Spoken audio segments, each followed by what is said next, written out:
Good evening and welcome to Secchia Stadium here in East Lansing, Michigan. You are listening live to WCBN Sports' presentation of Michigan softball, and we are here. We got an exciting one here on a beautiful day here in East Lansing as the Michigan Wolverines travel an hour, 15 minutes northwest to take on their arch rival Spartans in this one-day midweek series against their arch rival. I'm Peter Nasr. Alongside me is Cyprian. Sydney, what are you most looking forward to? Two rivals going at it. Should be a really exciting game. Great crowd on hand. What are you most looking forward to today? Yeah, we both have really good teams. Michigan State and Michigan both have really good pitching staffs, so it's definitely up to the batters to win it all for both teams. We have Madison Taylor for Michigan State starting us off as the pitcher. She's left-handed, junior from Fortville, Indiana. She transferred here as a sophomore from Ball State, and she made quite a bit of an appearance there, and also an appearance here with 20 appearances last year and 9 starts. Her coach, McDonald Kelly, says that Maddie is a hard-throwing, ultra-competitive lefty pitcher, so definitely for Michigan to go up against right now. And we're just about first pitch is ready to go as Ellie Sealer's in the box for the Michigan Wolverines, and the first pitch is taken for a strike. 6:03 first pitch. Temperature 70 degrees, a little bit of breeze, but it's a beautiful day for some softball.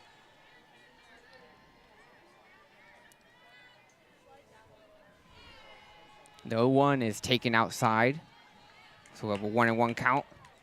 Ellie Sealer, she has not normally started off at the top of the lineup, but more recently, Coach Thole has definitely put her in there, and it's nice to see her up at bat first. Sealer, the 1-1 is driven foul out to the right side. So quick 1-2 count here to the opening batter, Sealer, batting .355 on the year. Going against, you mentioned, Madison Taylor, the lefty from Fortville, Indiana. She had a career-high 8 strikeouts in her last appearance in their loss to Indiana on Sunday. She checks her wrist for the pitch, rocks and deals. The 1-2 is line drive, will be caught by the left fielder, Janae Wash.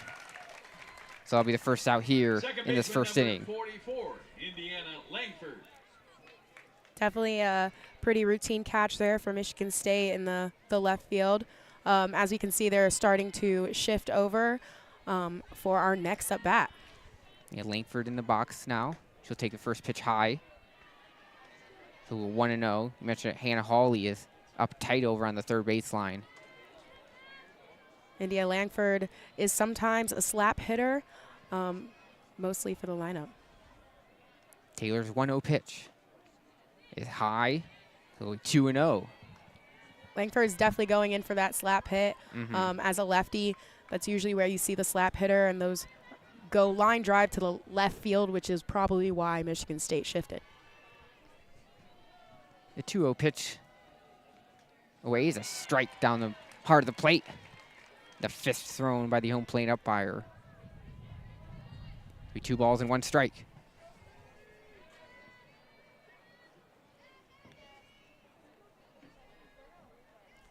Taylor checks the wrist, rocks and deals. That pitch is fouled away by Langford, out past third base. In on her hands, and she just forced it foul there.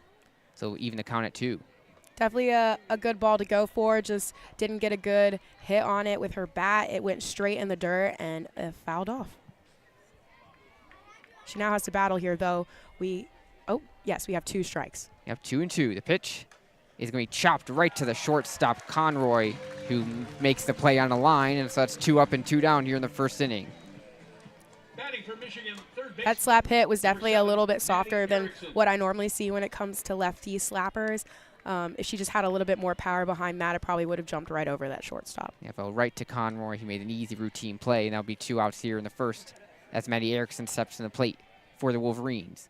First pitch is swung on and missed off speed. Got Erickson out in front on that one. So 0-1 here early. I'm actually really excited to see Maddie Erickson. I know she's struggled a little bit early in her season with her batting, but has definitely improved, and it's shown in her stats. And she's hit 5 home runs the past 12 games. She'll slowly ground that pitch right back to Taylor, who will loft it over to Bashirs. And side is retired. 3 up, 3 down. Go the Wolverines here in the top half of the first. We are scoreless as we go to the bottom half of the inning, where we will see Lauren Durkowski take the circle for the Wolverines. Always exciting when she's on the mound. Always have a chance to win if the Wolverines always have a chance to win when she's in the circle, and when she's on her A game, she's one of the best pitchers in the country. 100%. She's arguably one of the best pitchers on this team. Not a great start for Michigan. A lot of pretty easy routine plays for Michigan State to make, but you know, that's why there's many innings to go, and that you just treat the new inning like it's a different one. And some of the girls have even been quoted saying that. And so really excited to see how Michigan plays on their defensive end right now. And Michigan, both teams are coming off of getting swept over this past weekend. Michigan was at Northwestern, a tough Northwestern team, and Michigan was not able to get the job done, losing all 3 games. And the Spartans, I mentioned it briefly, they got swept at the hands of the Indiana Hoosiers here in the Spartans' first 3 home games of the year. So both teams trying to look to get a win to get back on track before they host another interstate matchup tomorrow. The Wolverines will head back to Hutchins Stadium tomorrow, and the Spartans will play here again. This is a big game, obviously, when you have the rivalry and getting on the right foot. Big opportunity to do that here against your rival. Michigan's won the past 8 in this series, so Michigan trying to keep that roll going and continue to play good softball. Yeah, I think it's definitely a good play for Michigan to start with Durkowski in the circle. She's top 10 in the Big Ten right now for ERA, and definitely going to be putting up a fight against Michigan State. And she'll start with Michigan State's arguably their best hitter in Hannah Hawley. The Coventry, Rhode Island native, batting .356, leads the team in that regard. Here's Durkowski's first pitch, high and upstairs, ball 1. It's interesting to see a catcher being the top of the lineup. I feel like normally catchers take the 4 hole or maybe even a little bit later, just because they tend to be power hitters. So really interesting that she's the top of the lineup as one of her positions being catcher. Check swing on the 0-1. The umpire will appeal to first, and the 5th thrown, she went around, so it'll be 1-1 on Hannah Hawley. You mentioned he does catch. I believe she's playing third base today, yes, but third and catcher. She does catch as well. The 1-1 from Durkowski. Here it comes. Off speed, swung on and missed by Hawley. What a beautiful changeup by Durkowski. I personally hate changeups when I'm up in the batting lineup because it's really off speed, and it's kind of hard to keep your weight back and then get a good hit on that. Here's the 1-2. That ball is high and in the air behind third. Erickson will range over into foul territory to make the play, and that's the first out of the inning. From here, that looked like a rise ball, and it did exactly what a rise ball is supposed to do. Rise, very last minute in the box, forcing the batter to hit a little bit up underneath it, giving a pop up to our third baseman, and an easy catch for Michigan. Yeah, Erickson making the play there, so that's 1 out here in the bottom of the first. And the first pitch is high and upstairs to Sydney Dolazicki. Sydney, I like that name. You have to share in the first name. She hit .556 this past weekend with 2 home runs and 3 runs batted in against Indiana. She'll take the 0-1 or the 1-0 inside, so it'll be 2-0.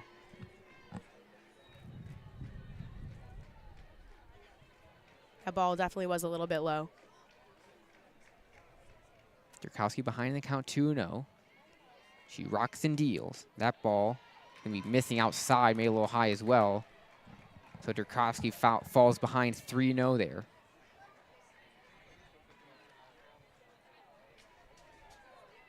Dolazicki banged .242 on the year. And she waits the 3-0. That ball's high upstairs, had no chance, and 4-pitch walk puts the first base runner on the game for either side. Tomorrow will be on first as Macy Lee steps to the box. That was a good up bat for Sydney. Holding back on pitches is definitely really hard, and picking your pitch is hard. She looks a little fast, so I'm seeing if she's going to probably steal. First pitch is outside, ball 1. Valmont checking over at first base, and now we're going to have a quick meeting in the circle as Valmont will talk with Durkowski as she's thrown 5 consecutive balls. Doleziki just has 1 stolen base on the year in 1 attempt. So she's not, they don't send her often, but she does, if they get the opportunity, maybe a first to third if using that speed. I think to be aggressive in the beginning of the game is necessary for both teams, and so I wouldn't be surprised if they send her. Here's a 1-0. That's high upstairs as well. 2-0. Durkowski throwing 6 consecutive balls here, trying to find the zone. Although Valmont seems to really want to pick her off, so I'm not sure if she'll actually steal. Here's a 2-0 from Durkowski. That's going to catch the corner for a strike. It'll be 2-1 as a bug flew into my face. We're right among the crowd here today. It's a unique experience for sure. We got fans right in front of us. I don't know if they could hear us or not. Hopefully they can enjoy this broadcast alongside watching the game live. The 2-1 off speed, swung on, missed. Runner goes to second. The tag is going to be not in time. Doleziki will advance to second. The pitch was in the dirt. Macy Lee swung on it though, but then the throw from Valmont on a hop couldn't get the runner. So Michigan State has a runner in scoring position with 1 out here in the bottom of the first inning. That was definitely a close one. I probably would have called her out. It seemed like she got a piece of her helmet, and Bonnie Thole right now is talking to the umpire, probably going to ask Blue to recheck that one, because even from where I am right now, I thought maybe she had clipped her head a little bit. I did too. It was a tough call because we obviously the 2 umpires, and they're kind of far from second base on that particular play. It's definitely worth a challenge though early. And the umpires are going to convene. I do not have I don't have the names of the umpires, but they are convening, the 3 of them who are on the who are calling this game here at Secchia Stadium in East Lansing. We mentioned it's a really nice ballpark with the trees out in the outfield. Now the umpire is going to talk back to Bonnie Thole. And it looks like nothing's going to change on this play. So interesting. They decided not to review the play on that one. So the umpires convene. We'll stick with it. So we'll have 2-2 count, 1 out here, runner on second base. Durkowski winds and deals. That pitch is high. Count is full here in the bottom of the first with 1 out. Currently we have Macy Lee in the box right now, catcher from Phoenix, Arizona. She's banged 253 on the year and takes a 3-2 pitch, high fly ball towards right field. Stevenson chasing after it, and she will not be able to make the play. Stevenson and Thole chasing after it in foul territory. Neither one could reach it. So Macy Lee will get another chance at it with the count full. Sydney definitely looking to probably tag up on that base at second. That's exactly what you need, is a hit out to right field for an easy tag up and an extra base at third. The runner still at second, full count pitch coming. Here it comes. I'll be fouled into the netting behind home. So we'll do it again, 3-2. We're in prime position for a foul ball if one comes your way. You'll be ready for it. You'll be able to protect your equipment if a foul ball comes? It. Okay. You know, it's the catcher in me. You have to be ready. I'm just saying, we have a lot of expensive equipment here that we have to protect, and we're right in line for a foul ball. Here's the 3-2, though. That's going to be fouled away again. That one's going to go past the crowd into the... Almost into the crowd. They looked like they wanted to catch that one. We'll go into the concourse.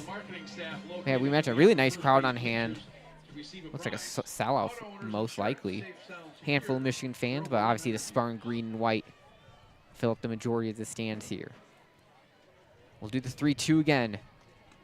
That ball's upstairs. So Michigan, or Durkowski, will issue her second walk of the evening. Macy Lee will head to first base, so now first and second loaded. And we'll have another meeting at the mound. We have Danielle Stenger, the pitching coach, going to talk to Durkowski right now, and Valmont. Everybody else meeting in the mid-center field right now.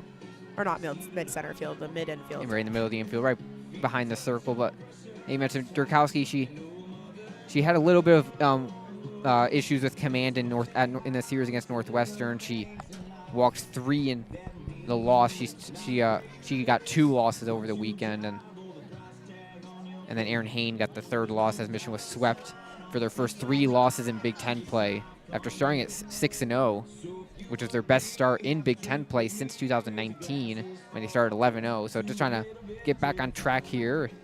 Definitely a talk from Coach Stenger. She spent 4 years at Campbell University and was a pitcher at Southern Illinois University as well. So obviously a really good pitching coach to give her a little bit of a pet talk in the center. Here comes Britton Bashir, the Novi native. She'll take the first pitch inside. 1-0. She's the 5th in the Big Ten and 39th nationally in home runs. She's got 11 homers on the year. This Spartan team does have a lot of pop. They do hit the long ball pretty well. She does have a .630 slugging percentage. The 1-0. Swung on and missed. Evens the count at 1. Despite her missing that ball, you can definitely see the power she has behind her swing. And I'm not surprised that she has such a big home run percentage. Drukowski's got to be careful. Can't let her get a hold of one. Here's the 1-1. That's going to be popped foul off the top of the netting. A nice catch by a fan. He'll hold it up to a nice little chorus of applause. But Drukowski gets ahead in the count, 1-2 now. Trying to get out of this jam that she's put herself in with the 2 walks here in this first inning. Bashir's batting .250 on the year. .245 with runners on. The 1-2 swung on and missed on the off-speed pitch. Definitely her best pitch of the game so far, super early in the game. She's caught 2 girls on an off-speed pitch, a changeup. And from what I'm looking at, they're really nasty changeups. I wouldn't want to go up against one of those. Yeah, that was a really good pitch, getting Bashir's out in front of it. She strikes out. So there'll be 2 outs here in the bottom of the first, and we'll bring up Janae Wash for the Spartans, trying to capitalize on this opportunity they have here in the first inning. The St. John's, Florida native, Janae Wash. The first pitch, off speed in the zone for strike 1.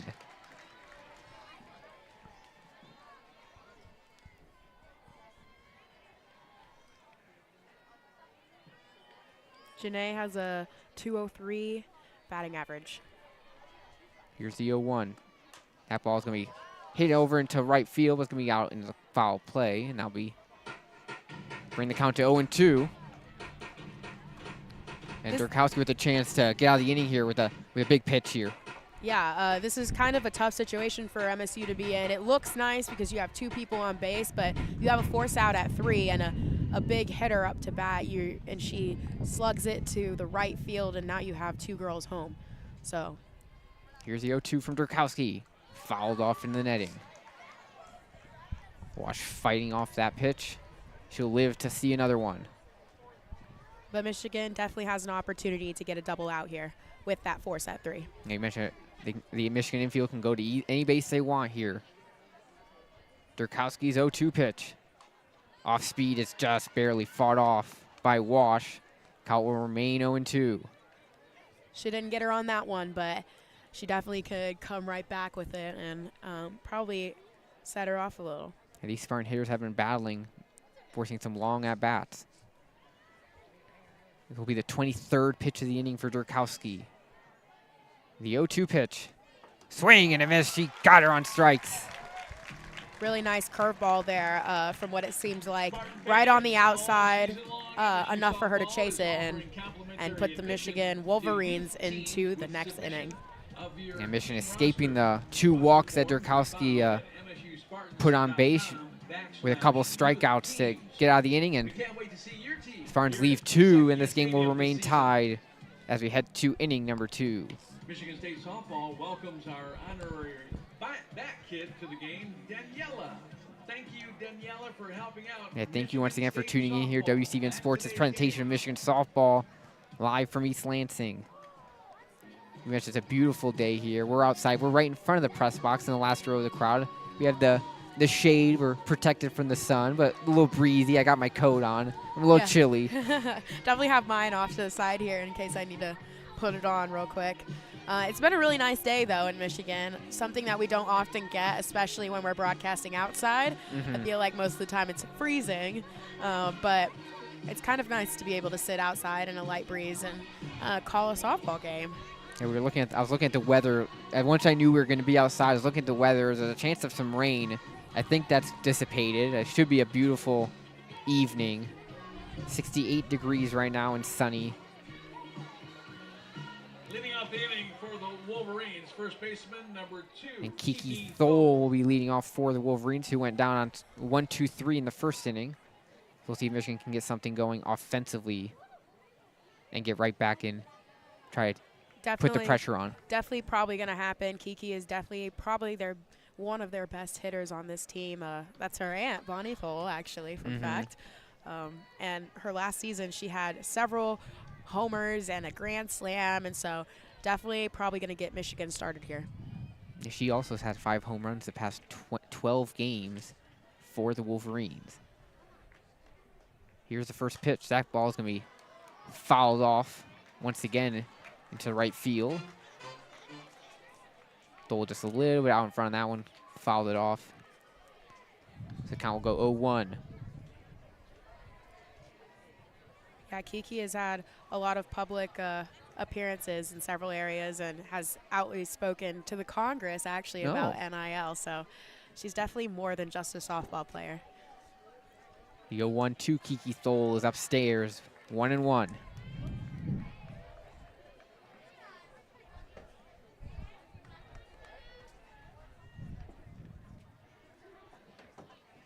Thole waits in the right-hander batter's box. Here comes the pitch from Taylor. That's going to be just outside. Ooh, that was a pretty good curveball there, but Blue didn't want to call it, and I respect that. A tough one to lay off of, but she does, and now she's ahead 2-1. Taylor checks her wrists and winds and deals. That pitch is inside. So Thole gets a favorable 3-1 count now. Chance to start off this inning on a good note for the Wolverines here. Top of the second. Winds and deals to Taylor. That ball is high fly ball deep into center field, and that ball is gone. Exactly to be expected. That was a beautiful hit directly over the center fielder. Didn't even go like left or right. It was very, very straight and right over into that home run zone. So team coming out to congratulate her, as they should. She's definitely a very solid hitter. Into the force out in center field, and she knew right away that ball was crushed out of into center field and gives Michigan the 1-0 lead. We have our catcher here and our redshirt freshman from Trenton, Michigan. Lily Valamont, batting .248 on the year. She's catching for the Wolverines today, and Taylor winds and deals the off-speed pitch. A little low for the ball 1. I don't know if you noticed, but Lily had a little check with her hips as right before she went to swing, and even though she didn't swing, she still checked with her hips, and that just shows that she has a lot of power behind her hit.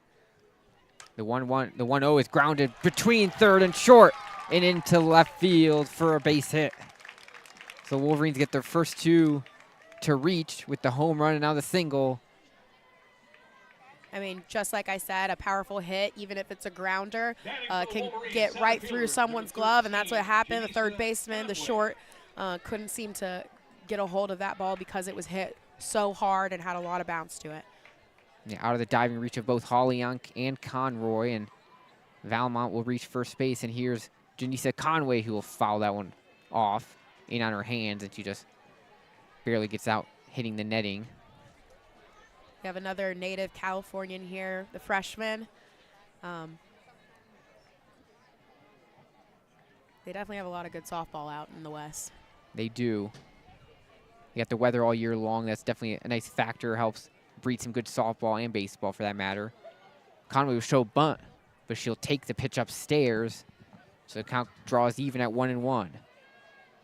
I see what Michigan's doing here. She tried to drag bunt that one, so she didn't want to sacrifice herself. She still wanted to get to first and move Valmont over. Here's the 1-1 to Conway. That's going to be catching the corner for a strike. So it'll be 1-2 now on Janisa Conway. She's second in the Big Ten, tied second, tied 21st with 4 triples on the year. She also leads the team with 8 home runs and 19 walks to lead the team as well. So she's getting on base a lot this year. She'll take that one outside. Definitely a solid freshman right there. That's a good first season, in my opinion. Especially the walks. I think that's paramount, showing that her discipline at the plate. That's definitely something I lack. You get in that box and you really, really want to hit the ball. Here's the 2-2. She'll take that one inside and high. So she'll draw the count full now, making Madison Taylor work here in this second inning. So the count is full. We got Valmont on first base, nobody out. Michigan with the home run to start this inning. That pitch is going to be grounded right to the first baseman, Bashirs, but she can't play. That's going to go in the outfield. Runners will advance to second and third. We'll see what they rule it. That was sharply hit, and Bashir just couldn't handle it. It scampered into the outfield. So now we have second and third will be loaded with nobody out. Michigan's gotten the first 3 runners to reach base here in the second inning. It was another really hard hit to the first baseman, hard for her to control and get a hold of to get that out at 1. And then to take the extra base, that looked like it would only have been a single, but she was really fast, and so was Valmont, and getting those extra bases. And I don't even think Michigan State expected them to try to do that. Yeah, that ball just barely got into the outfield after lining past Bashir's glove, but Conway and Valmont were ready for, and they took the extra base, and now we'll have a meeting in the circle, try and settle down Madison Taylor. Yeah, unlike how Michigan State had their batters placed in the previous inning, 1 on first and 1 on second, Michigan right now has 1 on second and 1 on third, which is giving them that first base in case the ball that is hit is unable to get really far or do anything special. You're not sacrificing any outs. Now Ella Stevenson will bat for the Wolverines, the Algonac, Michigan native, with 2 runners in scoring position. First pitch is taken for strike 1. Most people don't really swing at that first pitch. It's really hard to judge a first pitch, but that was pretty straight down the middle and what I like to call a meatball. She took the meatball 0-1. Here's the 0-1, and that ball's lined deep into left field. That ball's going to one-hop off the wall. 2 runs are going to score for the Wolverines. Ella Stevenson with a no-out double brings in 2, and Michigan extends the lead. It's now 3-0. What a solid hit. Very good to, wait on that first one, I guess. So the second one just happened to be hers, and she took advantage of it. And it was exactly where it needed to be, near that home run track. Just a little bit more power, and it probably would have been a home run. Really helped Michigan out here, putting them at 3 and Michigan State at 0. That's a big hit now, as the first pitch to Costalish is swung on and missed. May foul tipped in the glove, but she took a big hack at that one. May try to make it 5-0. Costales tends to be a designated player a lot of the time because of her big hits. I mean, we just saw it there. Her swing literally took her off her feet. She'll foul that one off in toward near the Spartan bullpen. Yeah, she's a team-high OPS of 1.051. She had her second home run of the season in the second game, in the finale on Saturday against Northwestern. The 0-2 is outside into the left-handed batter's box. So we 1 and 2, excuse me. David Costales. McVeigh in the on-deck circle for Michigan with runner on second base. Wolverines lead 3-0. Here's the 1-2. That ball's high, pop up out of play. Oh my God. Off the steal benches, and that's going to bounce out of these stands. Nobody wanted to make a play on that ball among the fans in the crowd. It found a hole and will bounce out of play. So we'll do it again in 1 and 2. A lot of commotion among the crowd as they misplayed that one. The 1-2 pitch inside 2-2. Pretty much grazed her knees there. A really good one to hold back on.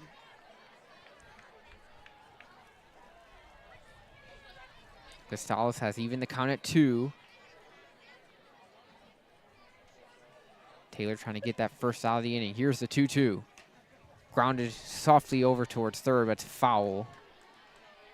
Definitely an extra life there, especially for such a good hitter. She's probably taking a big deep breath, even though she fouled it off, that she now has another chance to slug one. Yeah, but we'll do the 2-2 again as Taylor will check for the pitch. She rocks and deals. The 2-2 is high fly ball. Left field, washes under it. She'll make the play routinely. Stevenson held at second, so it'll be the first out of the inning at the high fly out for Ava Costales. Stevenson definitely looking to see if she could tag up on that one, but At bat, shortstop number 32, our left fielder, Ella Conroy, McVeigh. definitely had that ball and was ready to throw her out at third, so she didn't make that move towards third. Yeah, the second to third tag up for a ball in left field, usually it's a tough one to get. Yeah. And Michigan smartly will hold Stevenson at second.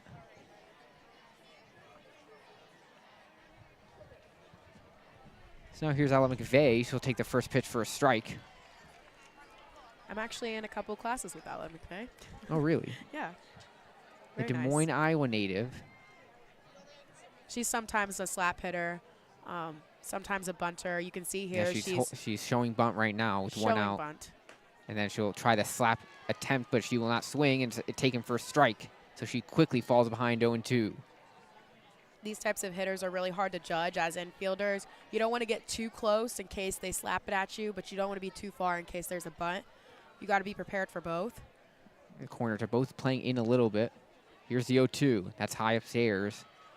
1-2.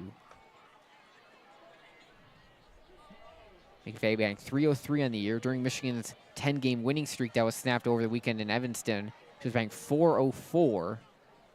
She was one of the hot bats for these Wolverines during their hot stretch. Here's the 1-2 though.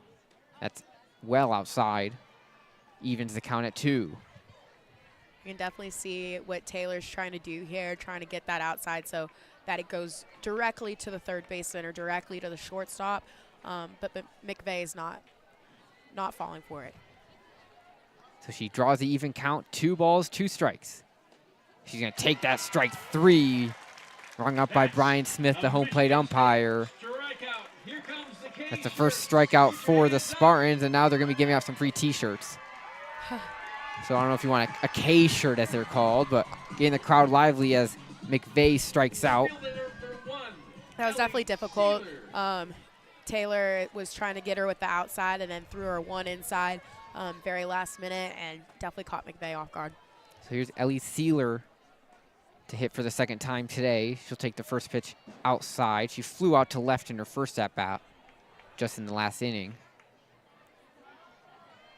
Ellie Sealer is definitely loved by Monroe, Michigan. When I was doing my research, it seemed like, oh, they loved her in their papers. The hometown, the Monroe native, takes ball 2 outside. She does go back home to coach the girls sometimes, and I think that's part of the reason why they love her. Mm-hmm. Paying it back to her hometown, to the roots. Always important. 2 balls, no strikes. She's going to ground that right up the middle softly. She's going to beat out the throw. Runners going home, and they're going to score.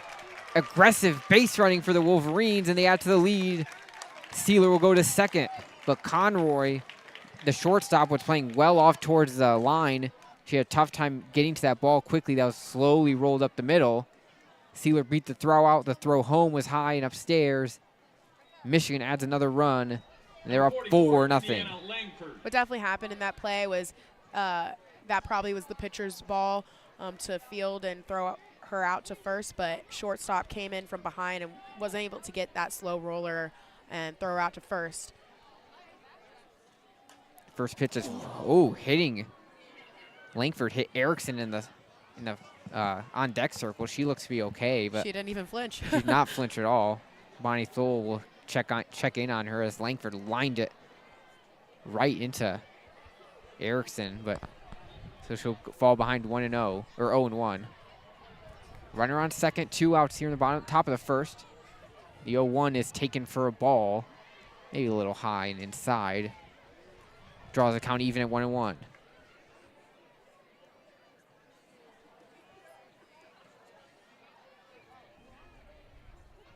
Taylor Madsen trying to get out of the inning. Or Madsen Taylor, excuse me. There's an attempt at a rise ball there. He'll be upstairs, so it's 2-1 now.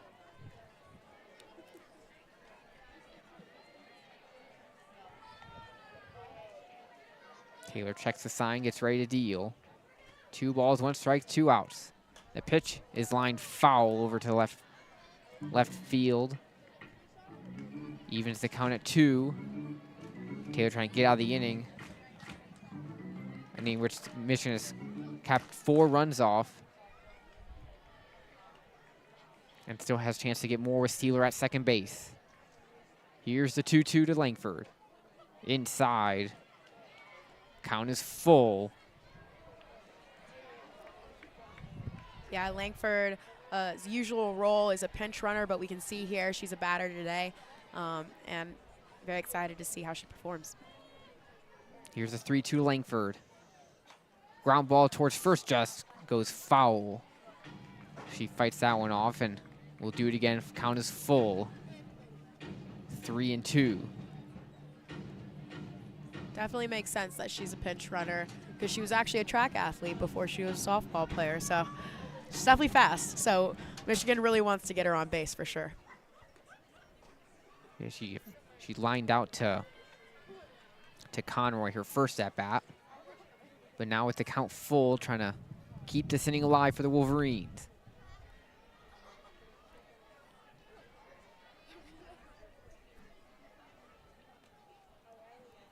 The payoff pitch to Langford. It's grounded softly to Conroy. He's going to take on a charge. Fires to first in time to get her. That'll be the 3rd out of the inning. So Wolverines score 4 times on 5 hits. But they'll leave 1 runner on, and a good inning, good half inning for the Wolverines, and they're up 4-0. Head coach Bonnie Thole and assistant coach Faith Canfield think that she was safe, so they're video reviewing that play. Again, she's really fast, and I think it was a close call. Not really sure. That's probably why the umpires are going to review it right now.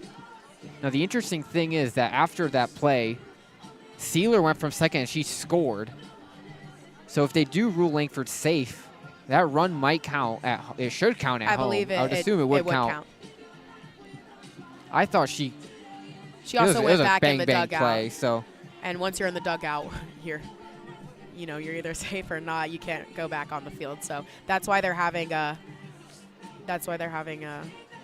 first stay at first right now. So we're gonna wait out the call to see. I thought it was bang bang. It was really close. It was very close. I mean, from my point of view right now, it looked like she was out, but I thought so too. Obviously, Faith Canfield, the assistant coach, she was standing there, and she definitely thought she was safe at first, and so would definitely get to review that play. Yeah, it was a good charging play by Conroy, the shortstop, who fielded it, fired it down to first. So we will now wait the call. I don't know where the umpires went to review it. I think they're beneath us. It's hard to. I or are they believe in the they're corner? Next to the MSU. No, is that where the review? I missed where they dugout.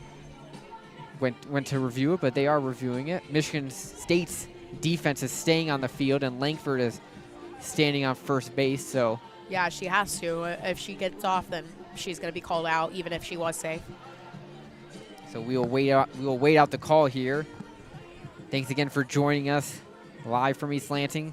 They called her out. They're gonna confirm the call is out, so that will officially end the inning. A 4-run inning for the Wolverines.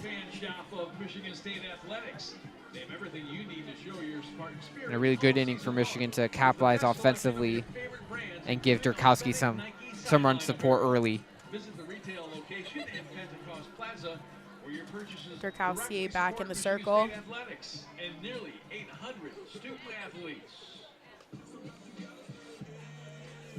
It'll be Allen, Fox, and Conroy to bat for the Spartans. Oh, so sorry. Not Durkowski in the circle. Oh, wait, no. Durkowski Yep, in the Durkowski, circle. yep. I was right. You were right. She walked 2, but also struck out 2 in her first half inning of work. Looking to have maybe a cleaner inning, getting that rhythm, and especially with the run support now. I mentioned 5 hits and 4 runs. The Wolverines brought up on that in the top of the second, and giving Durkowski a little comfort to be aggressive out in the circle. Yeah, definitely.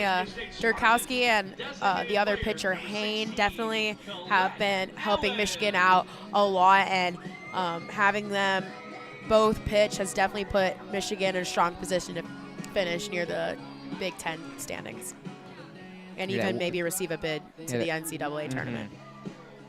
I think the series against Northwestern is a good place to see where you stand, as Northwestern is receiving votes in the polls. So obviously Michigan knows they still have some work to do if they want to get into the upper echelon in both the Big Ten and in the NCAA, but a lot of season left to go. Durkowski rocks and deals. The first pitch is taken for a ball.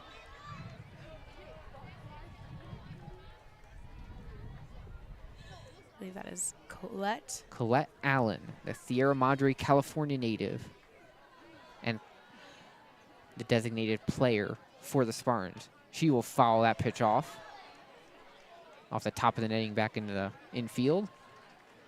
So it'll be 1-1 here. Colette is Michigan State's one of the few on that team's utility players. Whoa, that was not English, so sorry.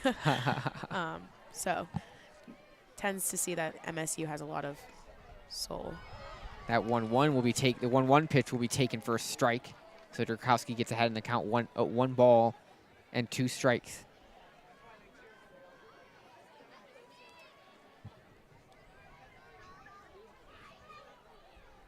Here's the 1-2 pitch.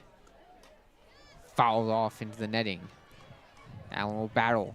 That's a common theme for the Spartan hitters early in this game. They're not going to go down easy. They're going to make Durkowski work, and she's already thrown 27 pitches through 1+ inning.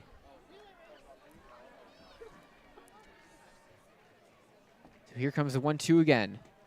High, 2 balls, 2 strikes. Counted even now.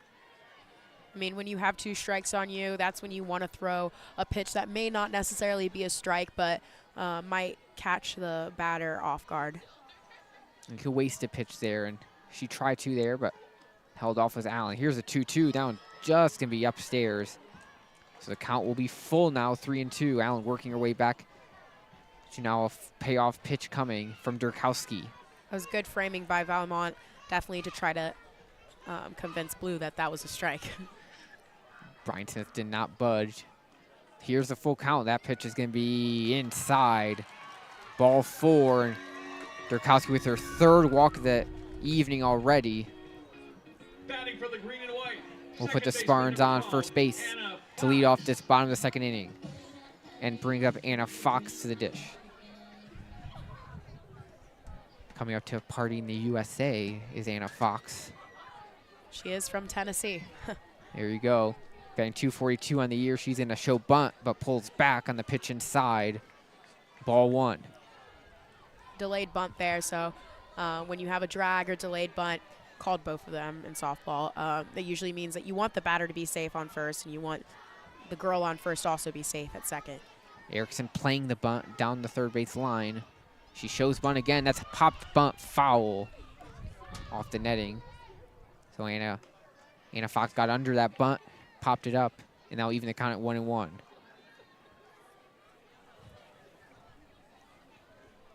Erickson once again, Maddie Erickson playing in on 3rd, preparing for the bunt. Here's the 1-1 from Durkowski. Shows bunt, that's going to bunt right to Maddie Erickson, but she's going to let it roll. Foul, barely got past the white chalk, and then picked it up as soon as it went foul. Almost a perfectly placed bunt, but it'll barely roll out. Good job by Erickson to let it roll and see it go foul. So now make it 1-2, and expect the bunt to be off now with 2 strikes. Here's the 1-2, grounded right back to Durkowski, who will flip it over to first and get the out. Runner will advance to second. But good play by Durkowski to get the 1 out here.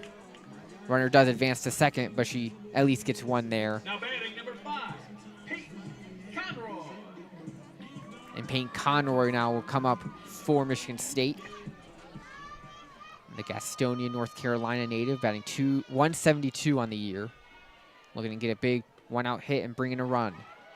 She'll take a first pitch strike. No balls and 1 strike. It's definitely a beautiful meatball pitch and a hard one to probably let go. Conroy took that one. Now is behind 0-1. Here comes a pitch from Durkowski.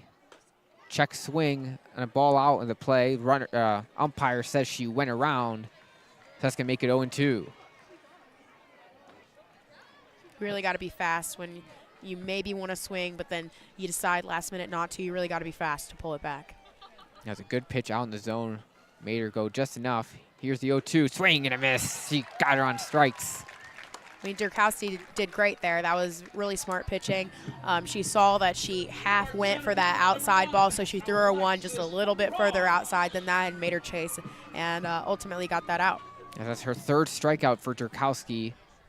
Alexis Ross now, the number 9 hitter for the Spartans, trying to capitalize with runner on second base and 2 outs.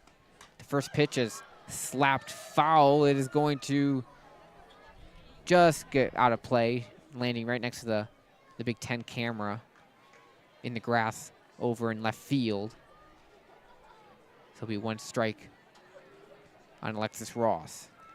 Alexis Ross has an athletic family. Her brother CJ plays football as a linebacker at South Florida, her native area.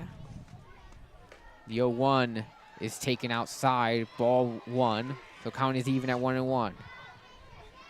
She's also a transfer student from Florida, so really big Florida girl right here. That Jacksonville native.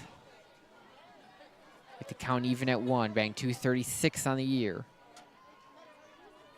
The 1-1 pitch. Swing and a miss. 1 ball, 2 strikes. It's definitely a hard one to watch. She probably felt that one. Swung way before the ball even reached the batting box. A good pitch by Durkowski. She's ahead 1-2. 2 outs, runner on second. The pitch is grounded to short. McVeigh will fire across the diamond. Not in time. Ross will beat it out. Runner advances to third as well, so corners will be loaded with 2 outs. That was a slap hit for Alexis Ross. It went exactly where Durkowski probably wanted it to go with that pitch placement. Just McVeigh didn't pick it up in time and throw it fast enough to catch her out at first. Really good running for Alexis Ross. Really hard to outrun a thrown ball, but that's exactly what she did. And now here comes Hannah Hawley, not the player you want up with runners on the corners and 2 outs. That pitch is in the dirt for ball 1. Valmont will hold Ross at first as she thought maybe about going to second base there. Definitely a first to third play here, so interested to see what Valmont does. Hawley batting 333 with 2 outs. She has a chance to add a run. Runner goes for second. She is safe, and then Allen will score from third.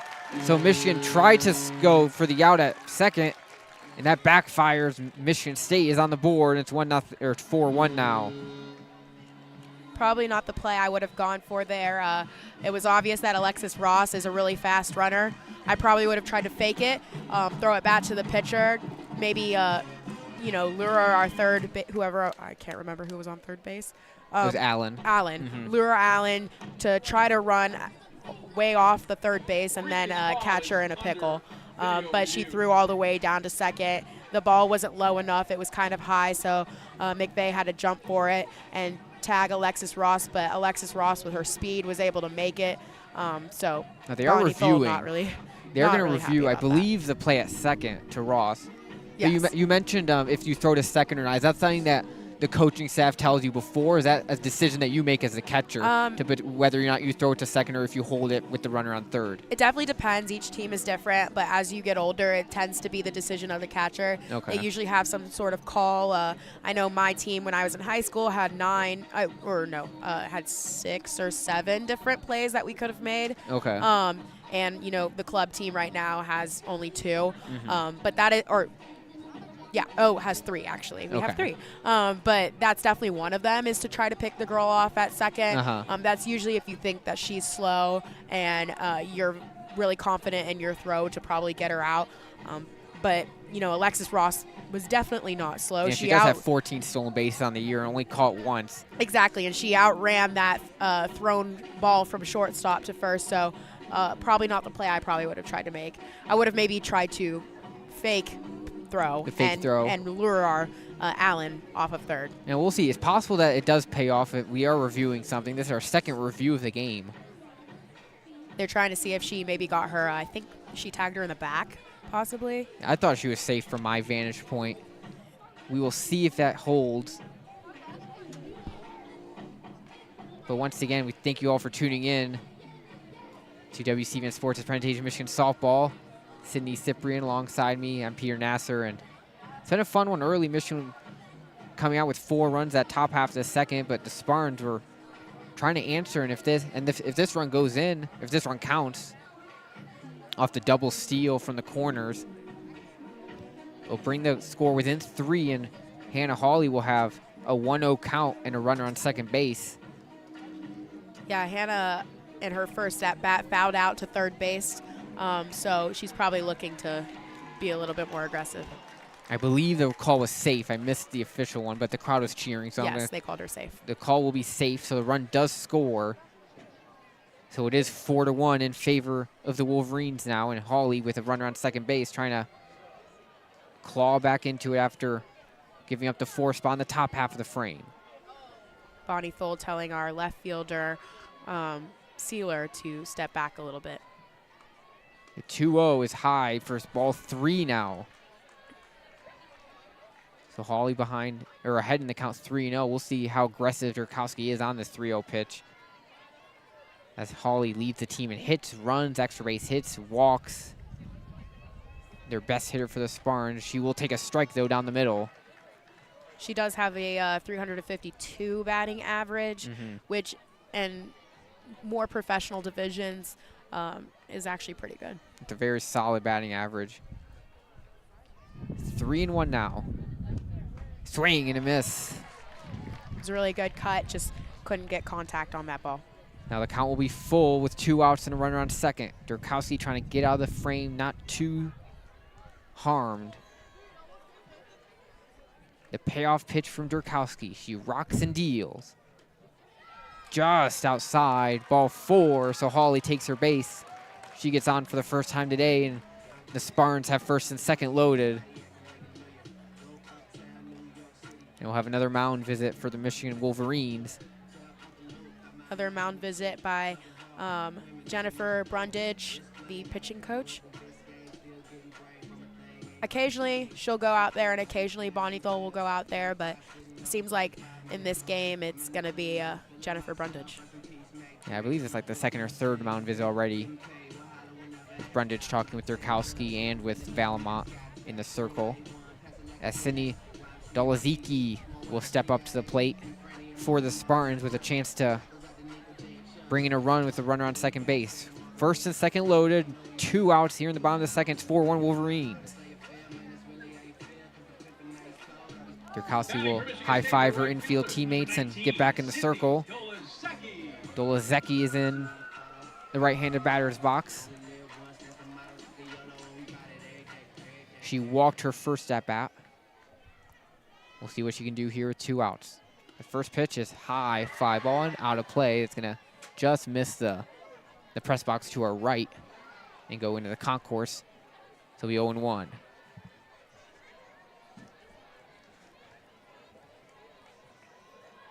Sydney missed a good portion of her freshman year due to injury, so she's definitely back and trying to get back in the swing of things, pun intended.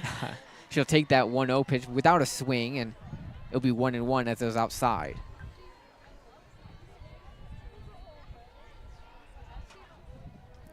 One ball, 1 strike, 2 outs. Runners on first and second. That pitch will slowly roll foul. She barely got a piece of it. On that off-speed pitch was Dolazicki. She'll fight off, and the count will be 1-2 now.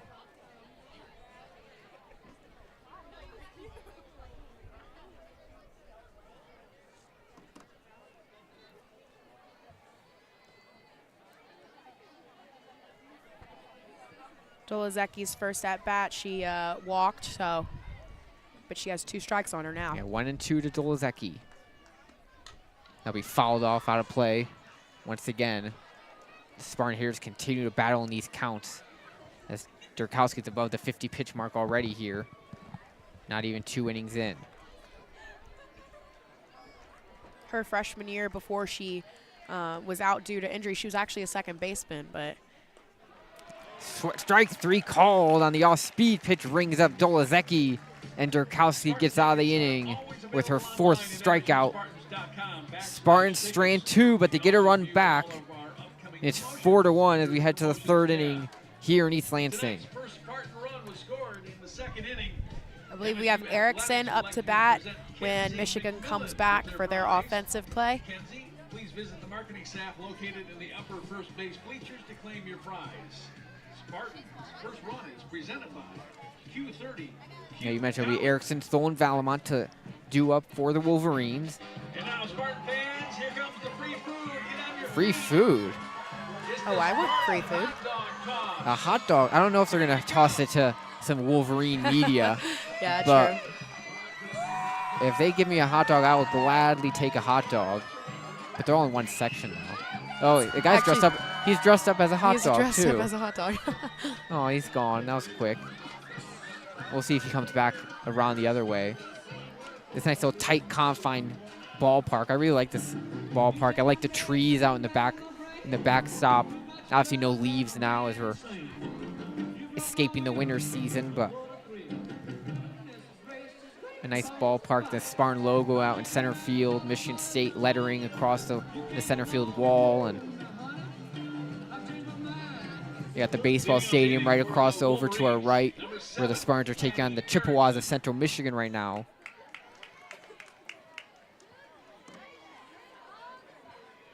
Erickson grounded out to first in the 1st inning, so definitely looking to come back and show all of her improvement that she's had over the season in her batting today. Yeah, she had a great year. Yeah, her coach, Bonnie Thole, has said that she has matured a lot. She's only struck out 4 times on the year. Very disciplined hitter at Erickson. First pitch she sees is grounded right back to Madison, to Taylor again, but she can't play it. Just a soft roller just didn't come up to her, and she mishandled it. So Erickson's going to get on. I believe they're going to rule that an error. They already have put it on the scoreboard as the 2nd error for the Spartans. Yes. So Madison Taylor doesn't do herself any favors there with the early error, and Erickson will come up, will head out to first base with a leadoff reaching. And now Kiki Stoll, who homered in her first at bat, will come on, and we'll have a pinch runner coming in for the Wolverines. Lexi Delamonica, or what the team likes to call her, Dirk, I believe. For the Wolverines at first base, number 17, Lexi Delamonica. Delamonica will take over at first now for Erickson, who reached on the error. So it'll be Kiki Stoll batting, 1 out or no outs, runner on first. She'll take a first pitch ball, 1-0. Being such a solid hitter like Kiki, I might even look to walk her and give up that first base and have a force out at 3 for a possible double play. Yeah, she homered her first at bat, Kiki Stoll did. She'll take another pitch for a ball. Macy Lee really looking to try to throw Delamonica out at first. Delamonica has 3 stolen bases. She's been caught once. And Thole's home run, her 8th of the year in that last half inning. The 2-0 is high fly ball. That's not going to leave the infield, though. Conroy will go under at short, and she'll make the play for the first out here in the top of the 3rd. Kiki just underneath that ball. If she had just straightened it out just slightly, she probably would have had that going a little bit further than it actually did. Now Valamont will come up for the Wolverines with 1 out and a run on first. She singled and scored her first at bat. That first pitch is inside, ball 1. Delamonica making a huge lead at first after every pitch. The wind's starting to blow a little bit more towards the infield. On. Yeah, a little chilly here. The 1-0, runner goes, swung on and missed. One hop to second, and they're gonna get her out at second base. A one-hop throw from Macy Lee. Conroy applied the tag. And Delamonica is out on the stolen base attempt.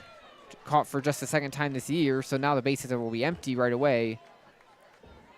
Yeah, that was a run and hit play right there. Valmont swinging to try to block the view of the catcher. That way, what we just saw there was not an actual swing by her. It was more of a chop to try to block the catcher's view and hopefully get Delamonica to second, and it was unsuccessful. It didn't work, so she does swing, so it is a strike. So ball, the count is even, 1-1, bases empty, and 2 outs. The pitch is lined right to Conroy, who makes the play routinely in the air. So the Wolverines are retired quickly. So Wolverines get 1 runner on the error. She's caught stealing, and the rest of the side is retired. So we'll go to the bottom of the third with the score remaining 4-1 in favor of the Wolverines. Durkowski back in the circle. Our top 10 Big Ten in ERA.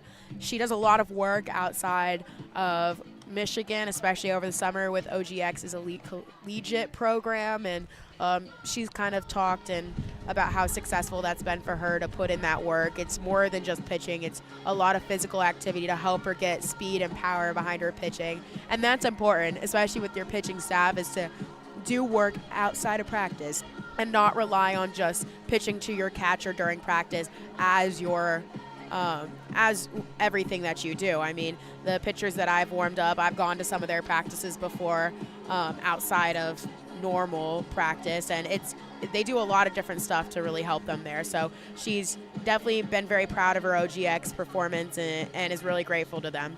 And we've seen that that work she's put in, it's paid dividends this season. She's had a really good year for these Wolverines.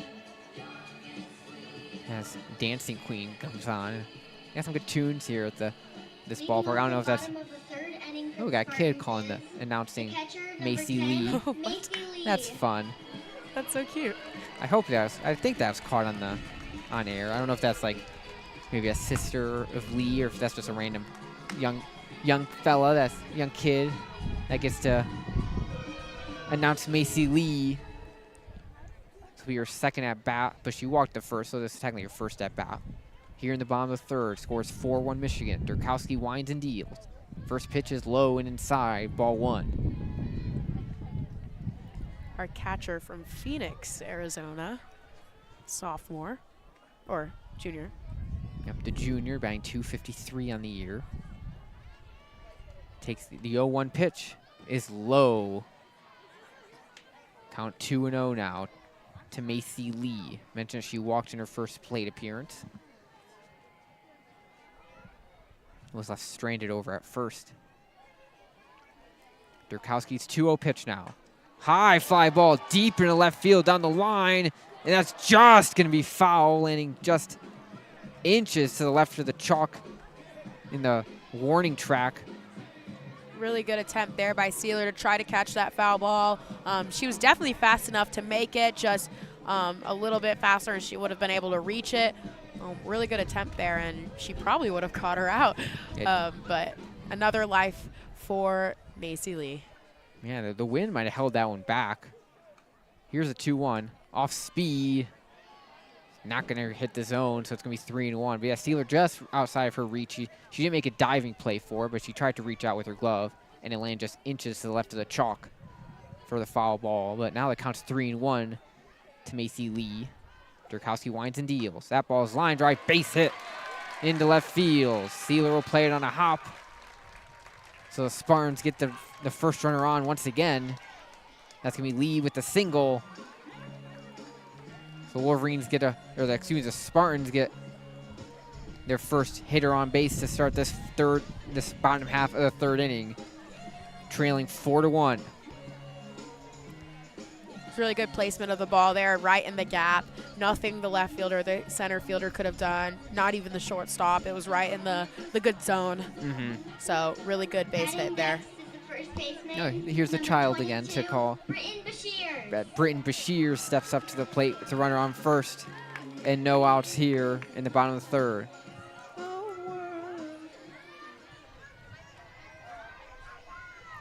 Drukowski rocks and deals the first pitch. That ball's in the zone, strike one. Pitch running at first base for the Spartans, number 20, Haley Bila. Haley Bila announced as a pinch runner at first base in for Lee. She's got 3 stolen bases on the year in 3 attempts.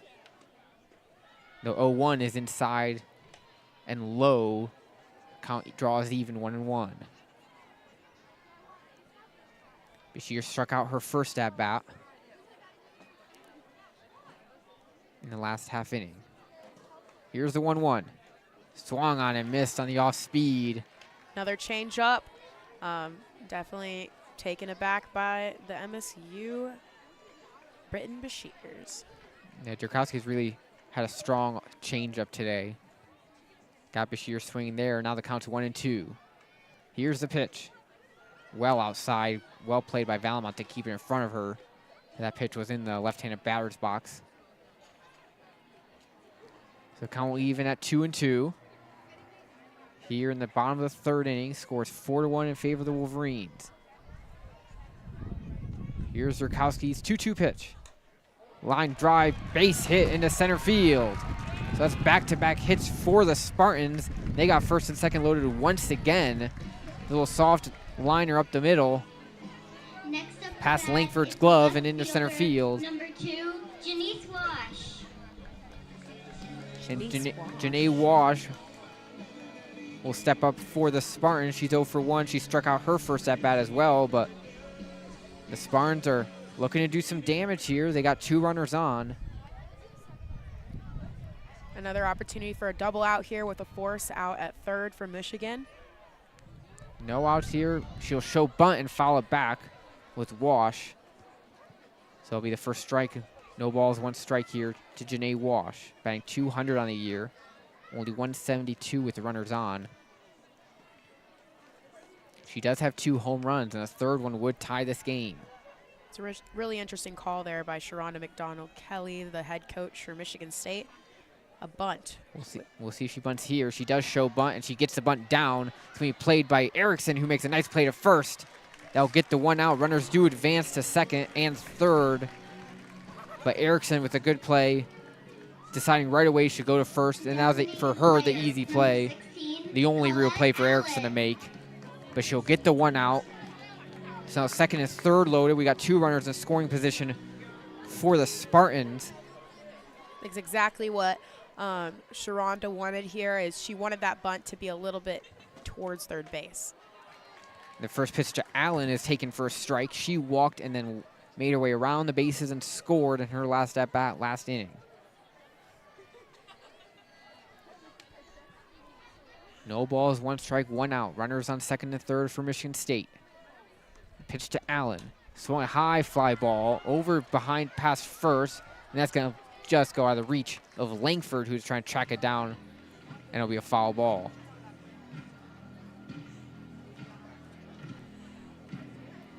Both second, first, and right field made it out to that ball, but just a little bit out for neither of them to be able to catch it. So count will be 0-2 now to Allen. Designated player for the Spartans. Drukowski winds and deals. That pitch is just outside for a ball. Pitch number 70 for Drukowski's outside. Count goes to 1-2. Blue really not liking the curveballs that Michigan is throwing right now. Drukowski giving really good curveballs, but just not enough to be inside the batting.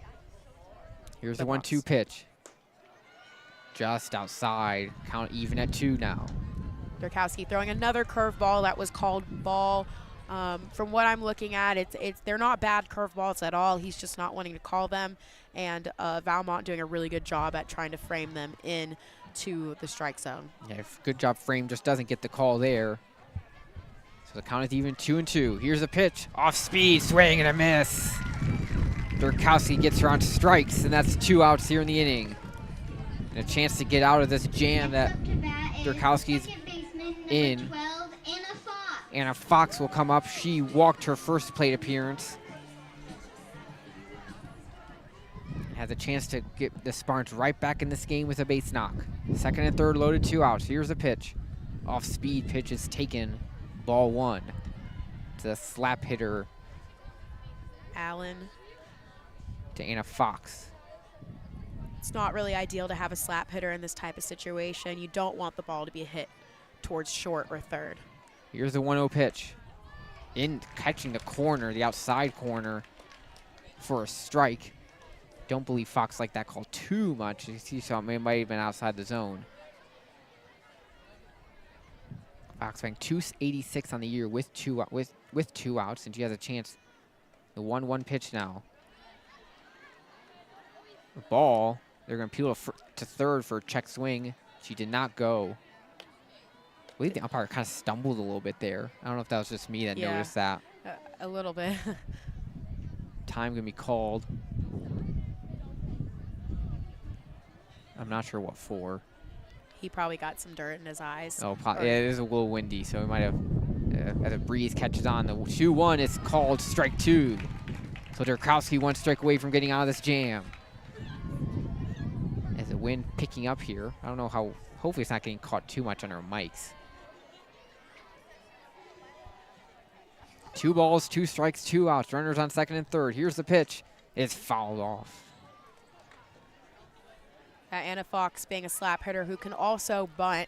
Not really ideal for Michigan State to have her in this type of situation with a runner on second and third.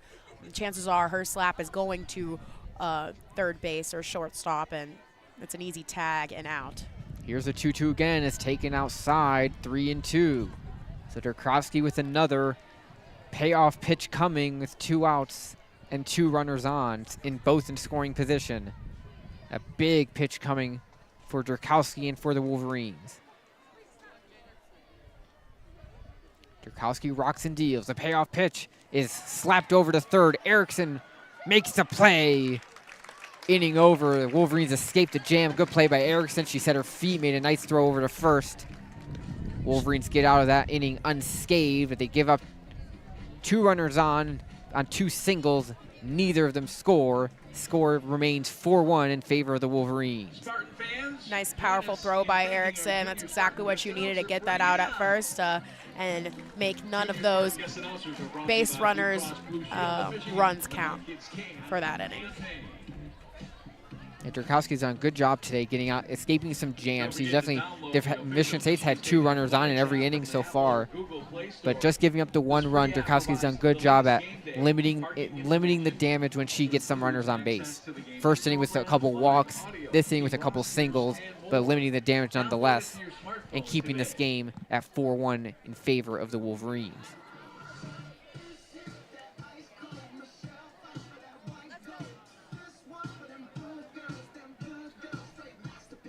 Back up to pitch, we have Madison Taylor again. She's doing a pretty good job today, too. There's been a couple of errors. That one from the previous inning, she probably should have just grabbed the ball. It was slow and rolling, so it was an easy grab by the hand and a toss to first base, but she stumbled a little bit and was unable to grab it and gave Michigan a chance for another run, and that's why we see Michigan with 4 and Michigan State with 1. Yeah, besides the second inning where Michigan really hit well, Taylor's done a good job in limiting the damage done against her. Janisa Conway will be the leadoff hitter for the Wolverines. As we're waiting something before we get underway, potentially the TV to get back from commercial break.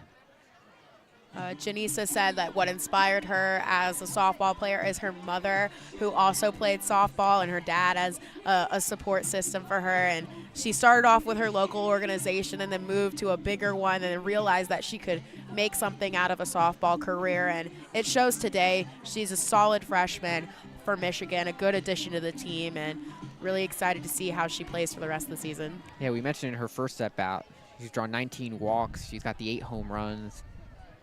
And she doubled in her first at-bat and then scored. We'll see what she can do here to lead off the top of the 4th. First pitch is well outside, taken for a ball, 1-0.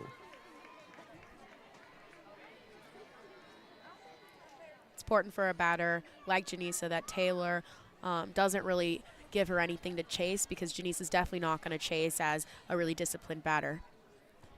The 1-0 is swung on and missed. Good pitch from Taylor. Evens the count at 1-1.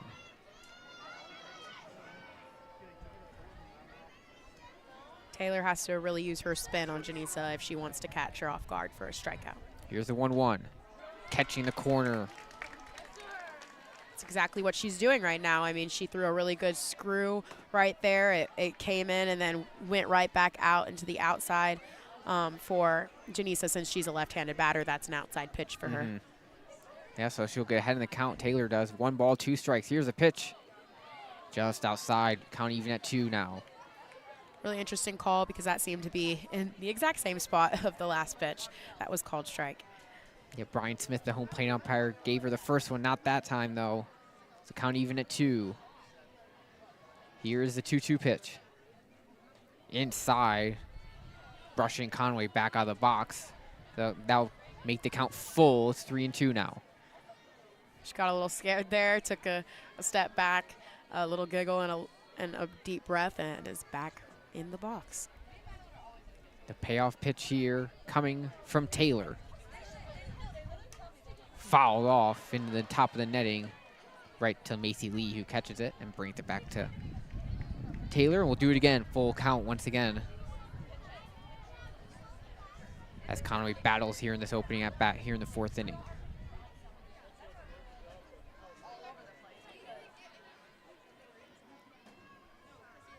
Here's the 3-2 again.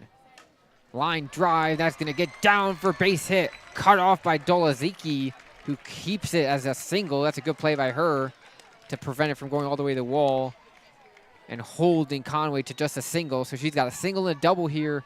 Right fielder, and Michigan gets the leadoff hitter on.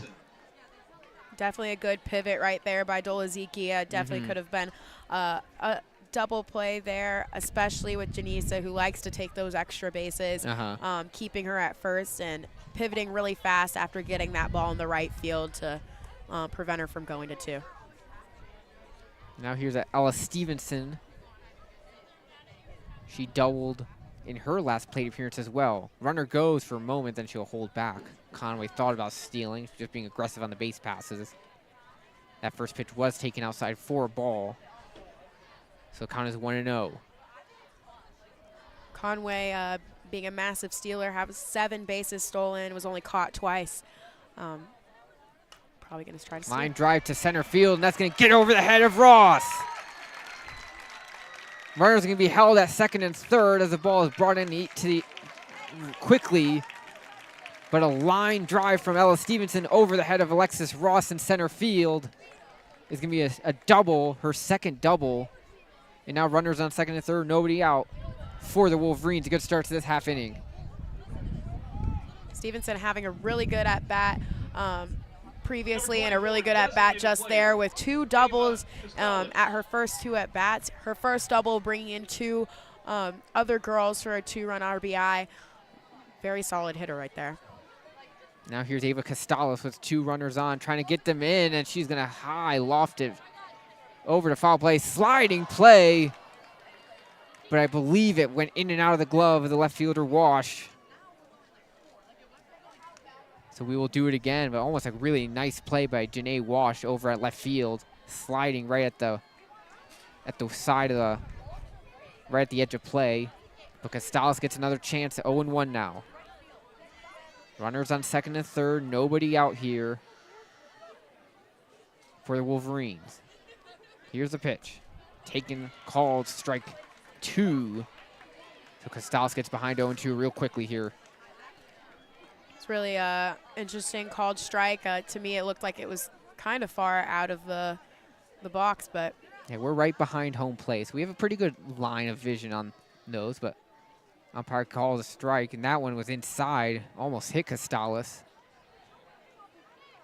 So it'll be a ball. It'll be 1 ball and 2 strikes to Costalos. With runners on 2nd and 3rd, trying to add to this Wolverine lead. Taylor rocks and deals, and that ball's gonna be grounded softly foul over towards 3rd. So count will stay 1 and 2, excuse me.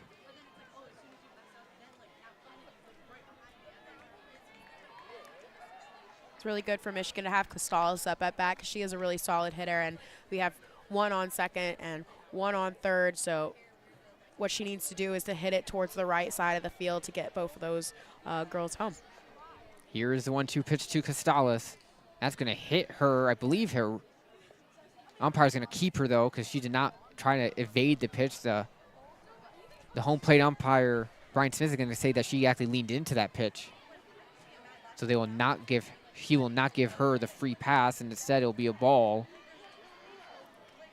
So no hit by pitch, just a ball, and the count will be 2 and 2. Costales trying to draw that hit by pitch and get over to load the bases, but the umpire not buying it behind the home plate. It's important for her to battle here. Count even 2 and 2. Here's the pitch. Fly ball right field. Dolaziki will charge and make the play. Fires towards home. Runner tags and scores. Michigan adds another run as Janisa Conway scores from third. Stevenson tags up as well to get from second to third. Wolverines played another run, and it's now 5-1. That's exactly what needed to happen. Costales hitting that towards the right side of the field. Even though it sacrificed herself from being on base, it brought one runner in for Michigan, and that's what you wanted. You wanted a tag play there, and both runners tagged up and were able to advance. Yeah, productive out for Costales brings in the run. So now there'll be one out with a runner on third. That's Stevenson at third as Ella McVeigh steps up for the Wolverines. She struck out looking in her first plate appearance and faces a 1-0 count with one out here. The pitch. Fouled out a play off the netting. Ella McVeigh being a slap hitter sometimes and a bunter other times. She plays shortstop, so she knows exactly how to hit the ball in order to get it past the shortstop and where they don't want the ball to go. So ideal for her. The 1-1's going to be slapped right to Conway, who will field it in the air for the second out of the inning. A soft slapper, kind of lofted right to Conway, who's made a lot of plays today at short for the Spartans. She makes that one there routinely. So that's the second out of the inning. Left fielder number 1, Ellie Sealer. And bring up Ellie Sealer for the Wolverines. Runner on third, 2 outs. Sealer's 1 for 2 on the day. She singled in her last at bat. The lefty will line that ball deep into right field. That ball's gone, a home run. Sealer hits it out, the second home run for the Wolverines today, and the lead extended. It's now 7-1. 2 home runs for the day. Thole and Sealer, really good hit right there, right in the right field. Close to the foul zone, but not foul, and forcing right field to look up, and just she called it off. She knew it was going out. She wasn't going to go for it because that was obvious right off the bat that was going to be a solid home run. Yeah, that right ball there. carried. Took me a second to notice that it was gone, but Sealer got all of it. She hits it out into that little dirt patch over beyond the right field wall, extending the Wolverines' lead to 7-1. Bringing Stevenson home. Indiana Langford will drop a bunt down, and a really good bunt. She's going to get on with an infield single. Former track star showing off her speed right there, being able to get to first base and solidify a runner on base for Michigan. And a good bump by Langford right in front of the catcher. It looks like we might have a pitching change. We have 2 Spartan pitchers in the pen. We'll see which one of them is called, as I believe possibly a pitching change. At least we have a mound visit. We'll see if that's the end of the day for Madison Taylor. If not, maybe just buying some time for that bullpen.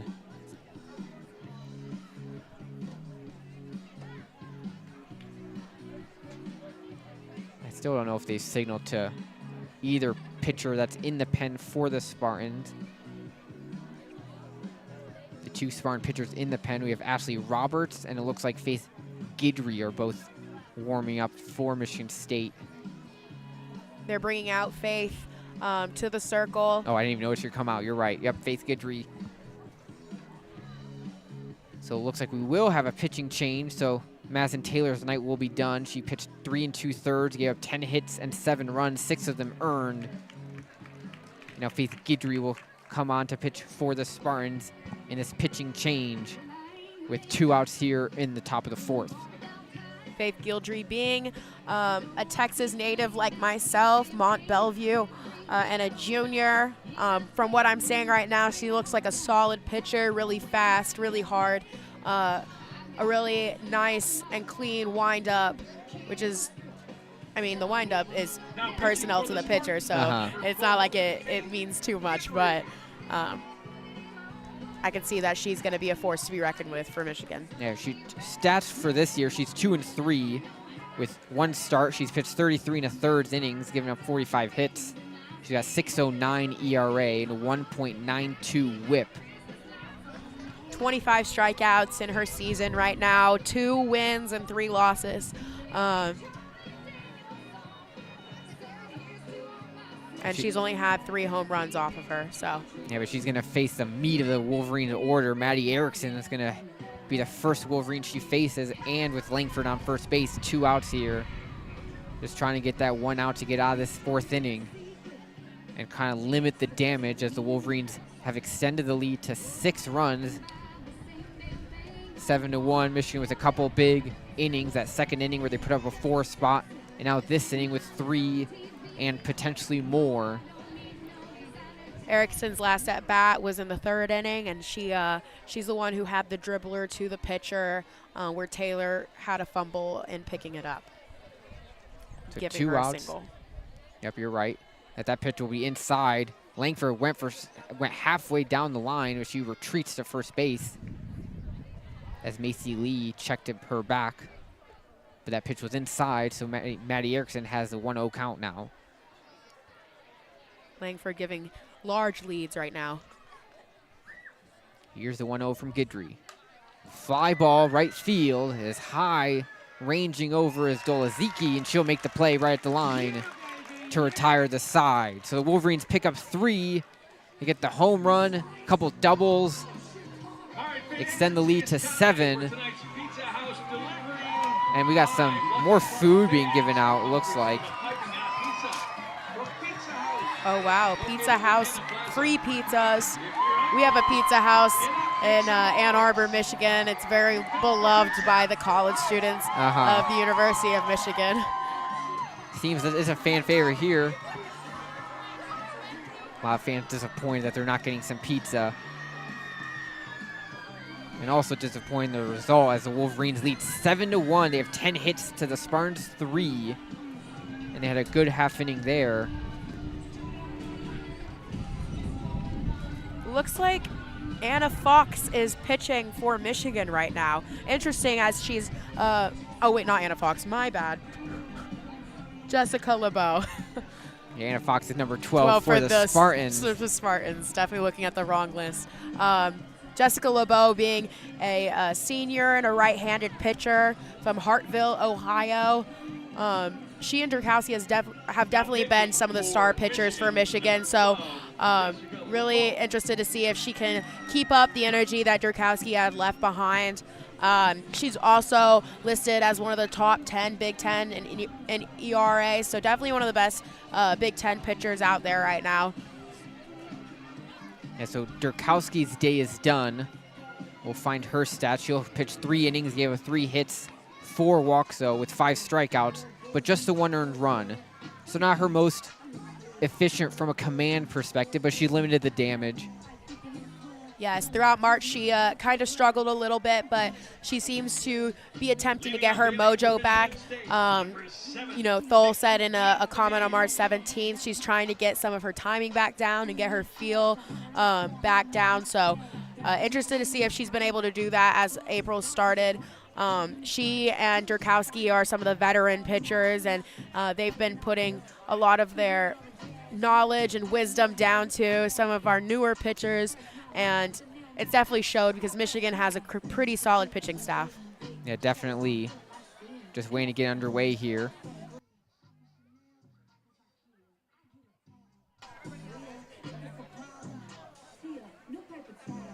I don't know what we're waiting on, though. Oh, they were having an interview. A little mid-game, yes. mid-game interview that Bonnie Thole. holding things up. That's fun to see, I guess. For Big Ten, yes. Yeah. I know my parents love to put Big Ten on the screen and then turn the sound off and then put WCBN in the background, which is so nice. The best of both. First pitch was thrown, and it was called a strike. A pinch hitter for the Spartans. It's Anthony. Just her 49th at bat of the season. She's batting .229 on the year. Called strike. She swings and misses, unable to make contact on that one. Mick Anthony, the Vancouver, Washington native. Putting us at 0 balls and 2 strikes. Thrown pitch, and it is called a ball. A little bit high.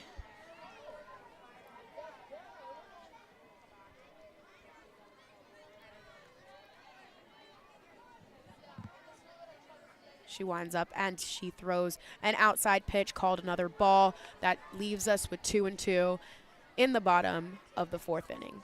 Yeah, you mentioned LeBeau. Now Jessica LeBeau in the circle for the Wolverines. 2-2 on the year, 38 innings pitched. Gave him 15 runs, 16 walks, 38 strikeouts. 2.76 ERA. The ball went high, and it is called third ball. Now we're at full count with Jessica LeBeau. Facing off against number 7, Anthony, for Michigan State. And good first bat coming off the bench to work a 3-2 count here to lead off. Just get runners on at this point. Just try to manufacture runs any way you can. Down 6 here halfway through the game. She winds up and almost hits McAnthony in the shoulder, giving her a walk to first base. I don't think that hit. I don't think it hit her. It doesn't matter because it was a ball didn't hit 4 her. anyway. It was really close to hitting her, but it did not hit her. It was just very inside. Now up to bat, we have Alexis Ross, the fast runner from previous innings, who was able to steal second base. Yeah, she singled in her first at bat, and then you mentioned it, got over to second. We have McAnthony on first and Alexis Ross up to bat. LeBeau goes for her pitch and attempted bunt, but she pulls back, but it was no good. Still called a strike against Michigan State. 0 balls, 1 strike. And Payne Conroy will pinch run, excuse me. She's at first base for the Spartans. Pitch is thrown. She attempts to slap, but it is fouled. Up and back above the crowd here. I don't know what's over there past the, I think it's just concourse. Yeah, I'm not really sure, a couple actually. of geese fly over, nice majestic. Yeah, there's a lake Canadian geese behind. And then the river's right behind too as well. The pitch is thrown and it's very far outside, forcing Villamont to dive for that ball and giving Conroy a steal to second base. I think she might have like hurt herself a little bit. She really had to stretch out to keep that ball in front of her, and she might have just, in stretching out to her left, maybe just pulled something or strained something. It just bothered her a little bit. She kept it in front, but she could not. She could not get the ball. She didn't even try to throw it over to second. Would have been safe either way, but some concern. Hopefully she's all right for Michigan. It looks like she is. Yeah, she talked to the trainer. Yeah. Seems like she's okay. She's going back to home plate. Yeah, you call, like, what's that like when you have to really stretch out? Like, you're in your position, you have to basically dive to your left to get a pitch that's wild and outside. Yeah, it kind of sucks because a catcher's meant to make the pitcher look good, and on a pitch like that, and you have somebody running for you, it's no good when somebody's able to steal from something you've caught. Slap hit for Alexis, but she fouled it off backwards towards her own dugout. Now we have 1 ball and 2 strikes for Michigan State, and Conroy on second now from that steal. Mm-hmm.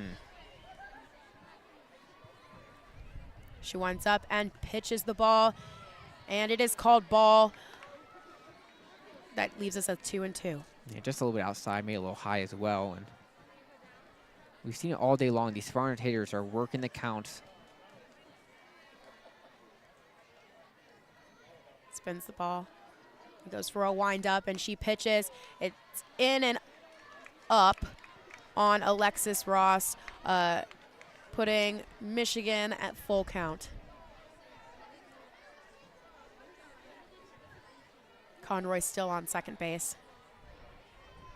The pitch is thrown, and it is attempted to be slapped, but it is fouled up and back. Still at full count. Currently, the score stands as University of Michigan with 7 runs and Michigan State with 1. Pitch is no good. Ball for LeBeau, giving Alexis first base as she walks. That's a really good at bat from Alexis Ross to get. She started behind in the count, was able to work the count full and get on base, and now first and second loaded for the leadoff hitter Hannah Hawley, and not the hitter you want to see for Jessica LeBeau. Right-handed batter Hawley here does not swing to this ball that is pitched inside. Looks like we'll have another mound visit, as Brundridge wants to talk with Jessica LeBeau, who's been missing these past few pitches, trying to get things settled down. She seems to be a little bit in her head, which is very easy for a pitcher to do. That's why you see a lot of these mound visits, because especially as a female pitcher, we tend to get in our head a lot. And so a lot of encouragement and support by your catcher is necessary, especially that's the person you're throwing to. A lot of times I'll tell my pitchers, it's just you and me. We're just practicing like we normally do in practice, and that usually calms their nerves a little bit. Don't worry about what's going on behind you. Just worry about your job and the support of your team behind you. Does a different pitcher, do you have a different approach as a catcher, different approach for a different pitcher? You know them personally? Yes, in different 100%. They have different tactics to calm them down. The pitch is thrown a little bit inside, called ball. That leaves us with 2 balls, no strikes, and no outs in the bottom of the 4th inning. 2 runners on as well, first and second loaded. Conroy on second and Alexis Ross on first. Pitch is thrown and it is up. 3 balls, no strikes. Hawley up to bat.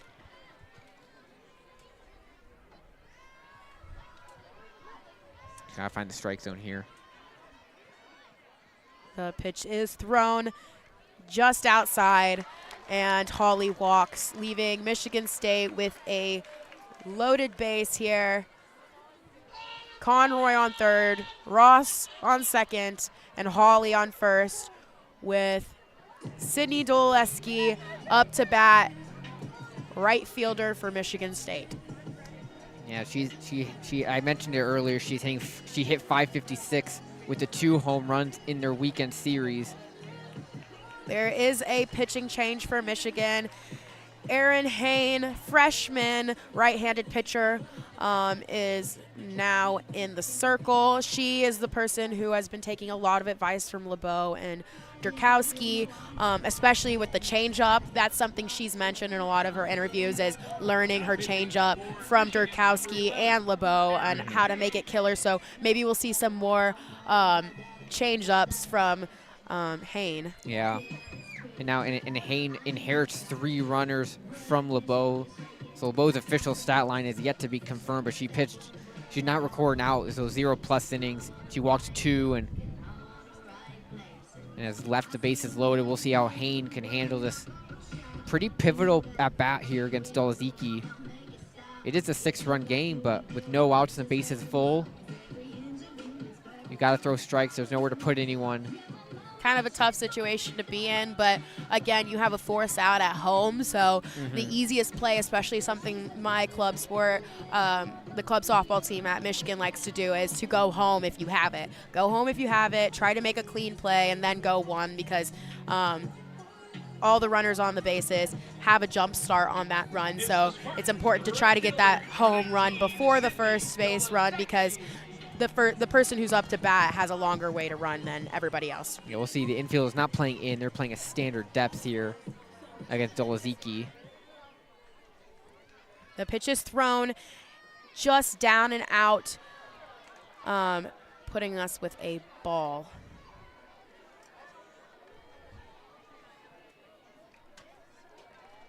Seeing some of the concession food. Looks pretty good. Hain throws her second pitch, and it is up and out this time. Another ball. 1 ball, 2 strikes. You have to hit the zone here, down 2-0 in the count. Nowhere to put anyone at this point with the bases loaded. Dolazecki swings and misses, giving Hain her first strike of the game. Much needed now to get work back in the count. The pivotal at bat for Hain coming right off from warming up. She swings and fouls it back, giving us 2-2. Bases loaded for Michigan State. Conroy on third, Ross on second, Holly on first, and Doloecki up to bat. The pitch is thrown. It is way outside in the left-handed batter's box, putting Michigan at full count. Yeah, payoff pitch, nobody out, nowhere to put Dolazecki. I believe that's how you say it. Apologize if that's incorrect. The pitch is thrown and it is tipped back into the catcher's glove, giving Michigan their first out of the inning in the bottom of the fourth. Hain doing exactly what she's meant to do out in the circle. Still, the bases are loaded. Holly at first, Ross at second, Conroy at third. Now we have Macy Lee up to bat, and she fouls it back. First strike of her at bat. That was a big strikeout on that last at bat. And now facing Macy Lee, who's reached base both times. She's 1-for-1 with a walk and a single. Big at bat here. Pitch is thrown up and out. 1-1 with one out in the bottom of the fourth. And the Wolverines or the Spartans, excuse me, they just have the 3 hits, but they've manufactured a lot of walks. They've been very patient in the batter's box. The pitch is thrown. It is grounded to the outfield, to left field. Alexis trying to come home, but she is tagged out. Conroy made it home. Alexis attempted to come home, but the throw from Sealer in the left field made it to Valamont behind the base, and the tag called her out. However, head coach Sharonda McDonald-Kelly is talking to Blue. She doesn't believe that she is out, possibly. Not really sure what she's... She definitely was out. I'm curious to see if maybe they're going to say, like, was she blocking the plate or something of that regard. But great play by McVeigh over in left field, or Sealer, excuse me, to field that ball quickly, get it in, and save a run from scoring. You get the 1 run that did score, but to get the second runner out at home, and now that adds the first out of this inning, or I believe this should be 2 outs. The score only has 1. We have a first, a third situation here. The pitch is thrown and it is outside, putting a first ball on the board with 1 out in this inning. We have Macy Lee on first and Holly on third. The ball is fouled backwards. 1-1 on the board. Excuse me, 2 outs. Yeah, sorry, definitely forgot Alexis is out at home. Bashir's up to bat. Yeah, the scoreboard took a second to add that, register that second out. But so pitch is thrown and it is tipped back into the catcher's glove, putting us with 1 ball and 2 strikes and 2 outs in the bottom. Big opportunity here for Michigan to get out of this jam with only the 1 run, similar to in the second inning. Pitch is thrown and is way out into the left-handed batter's box. 2-2. 2s across the board, 2 outs, 2 strikes, 2 balls. 2 runners on. 2 runners on, first and third situation. The pitch is thrown and it is fouled back, keeping us with 2s on the board. Do it again. Hain trying to get out of the inning. She's got a 3.09 ERA on the year. She took the loss on the first game Saturday. The pitch is thrown, and she swings and misses on an inside pitch, changing the innings to the top of the 5th. Hain doing a fantastic job keeping the bases loaded from all scoring home. A really tough situation to be in there, but she was able to halt them and only give up 1 run for Michigan State on a really good ground ball to the outfield. Yeah, you mentioned it. She came in with the bases loaded and nobody out, and for Hain to get out, just gave up the 1 run So that'll give LeBeau just the one run that she gave up. Spartan fans, make some And noise Hayne for doing a tonight's good job. Oasis lucky fans. We got more, something else is being given away. A lot of fan giveaways here in East Lansing, and a lot of kids here today too. We actually have a change in catchers here. Sierra Baldwin going in for I think it was Macy Lee, Yep, actually. yeah. I mean, some teams do this to where pitchers and catchers have duos, and they kind of stick with their duos because, you know, she was just in there for Macy Lee because Macy Lee was on base.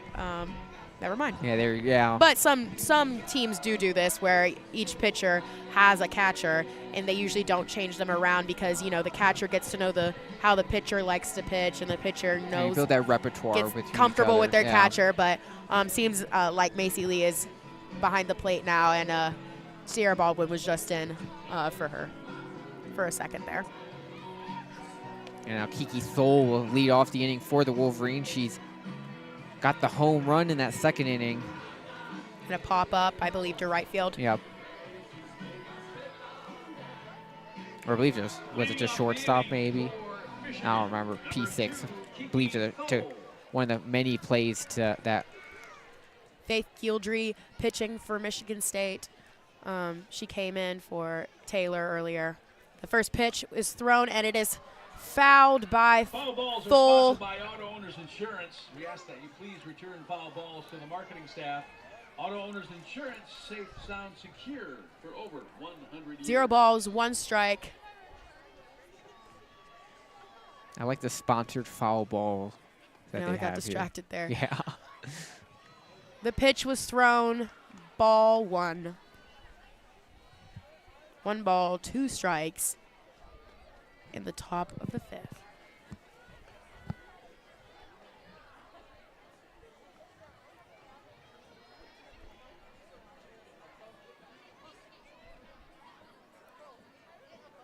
Gildry winding up. She throws the pitch, and it is fouled by Thole down the third baseline.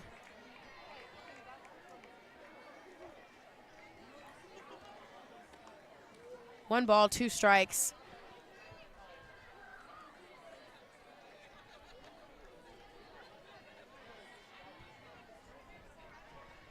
She looks over for the call, spins the ball, and pitches.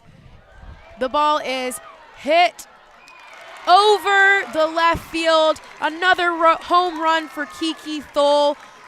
Exactly to be expected. Her aunt looking happier than ever on the third baseline, and her team coming to home plate to support her. Yeah, 2 home run day for Kiki Thole, hitting out to left center on a line. She roped that one out here. She's seen the ball well and gets that run that Michigan gave up in that last half inning right back to a Definitely 6-run lead. Really difficult to do on 2 different pitchers as well. Mm-hmm. Up to bat, we have our catcher, Valamont, facing up against Gildry. Nobody on. Just 1 home run in this inning. The pitch is thrown. It is called ball, a little bit too low for blue. 1 ball, no strikes, and no outs. Yeah, Valamont singled and scored her first time out and then lined out to the shortstop Conroy, her second plate appearance in the 3rd inning. 1 for 2. The ball is pitched. Valamont getting a little bit of it, but it being hit directly down and back, so that's a foul ball. 1 ball, 1 strike.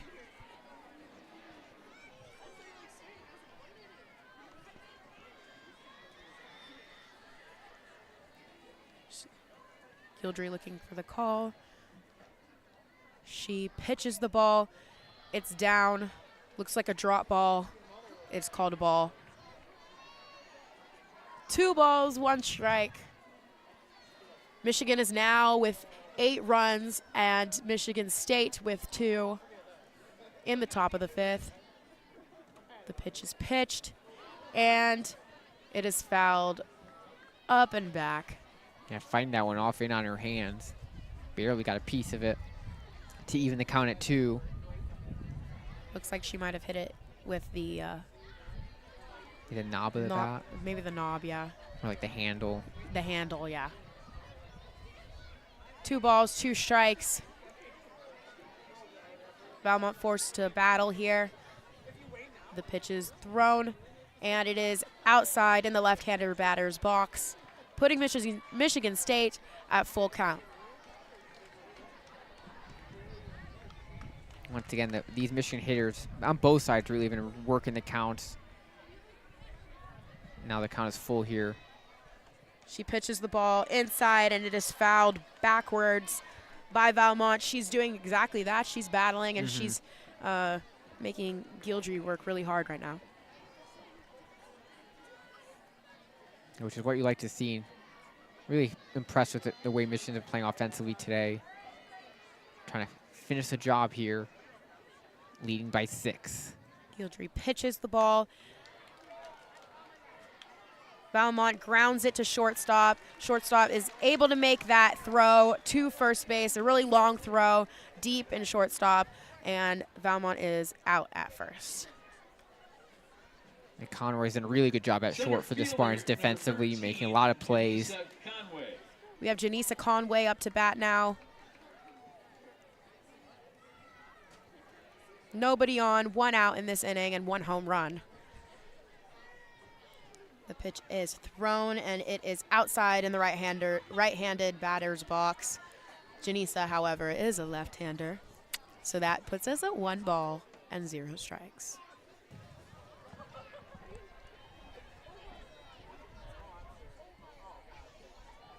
She pitches the ball, and it is called a ball again outside. 2 balls, no strikes. Janisa Conroy's had a really good day today. The single and the double, halfway to a cycle, and she scored both times. She's been up both in the 2nd and 4th inning. We'll see if she can get a good pitch here. Now up 2-0. Gildry pitches, and again, 2 outside for blue. 3 balls, 0 strikes, and 1 out. The wind's picking up now as the sun has set. Or close to setting. Most of the fans are in the shade. We got a couple over to our right there, so battling some sunlight. She pitches again outside, called 4 balls. There were no strikes, and Janisa walks. Yeah, so Conway, good for her getting that 3 for 3 in terms of on base percentage, just a 2 for 2 in the walk. And now Ella Stevenson will come up to hit with 2 doubles today. This bottom half of the lineup for Michigan has been really seeing the ball well. The pitch is thrown, and Ella swings and misses at an outside pitch. 1 strike, no balls. Conway on first right now.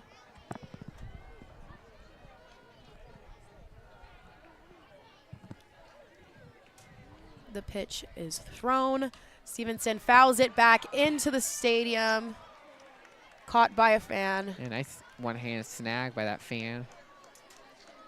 No balls, 2 strikes. It's also 1 out in this inning. And up in the runner on first base, Conway.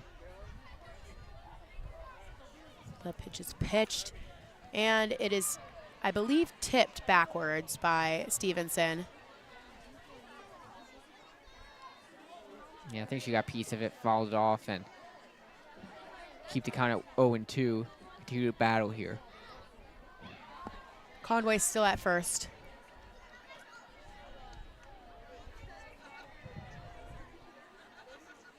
Gildry pitches, and Stevenson again fouls it backwards, keeping the count at 0-2.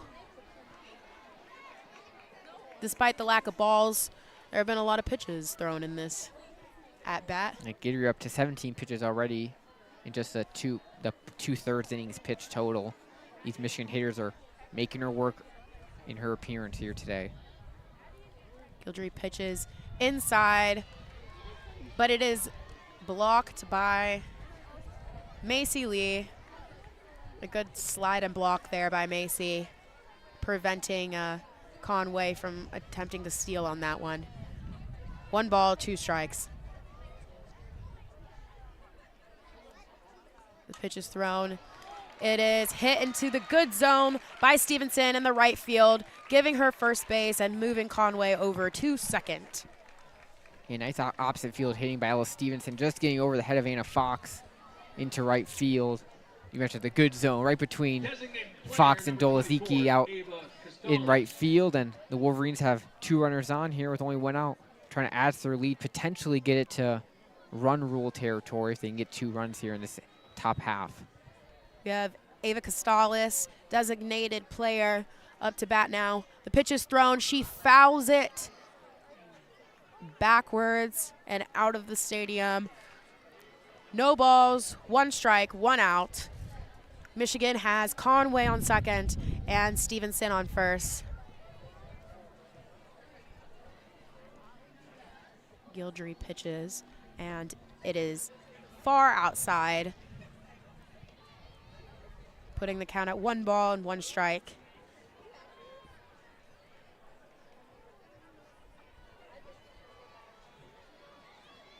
Usually looking for the call.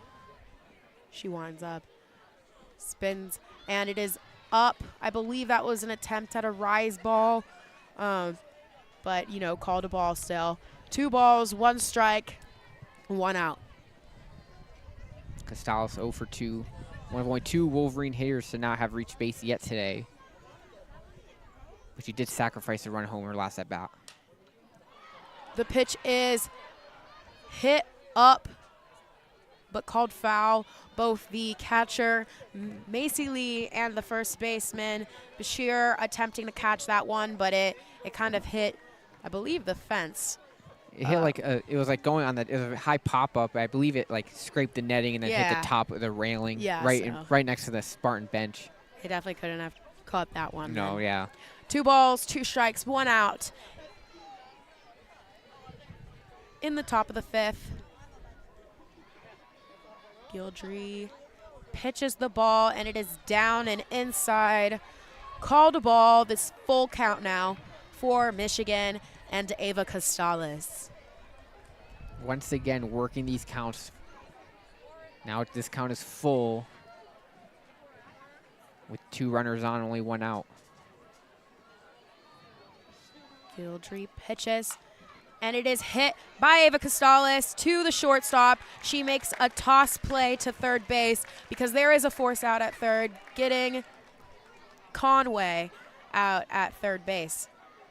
Yeah, I've really been impressed with Conway's play over at third. That's her that's her 3rd assist, along with 5 putouts today. She's been very active defensively, making a really smart play that was grounded to her right, and the only play she had was at third, and very heads up for her, knowing the situation, knowing she can go to third, and for her to this nice easy toss to third base, get that runner. That was Conroy getting Conway out. Did I say Con? Did I well, mix up they're just both very similar names. They kind of sound similar too. But Ava Costales is now on first and Stevenson on second. Fantucci up to bat. Called strike. She looked at it as it went past. It was a little inside, and so I don't think she wanted to get a piece of that one. 0 balls, 1 strike, 2 outs. Fantucci up to bat. A pinch hitting for McVeigh is Fantucci, batting 111 on the year. The pitch is thrown outside. 1 ball, 1 strike, 2 outs.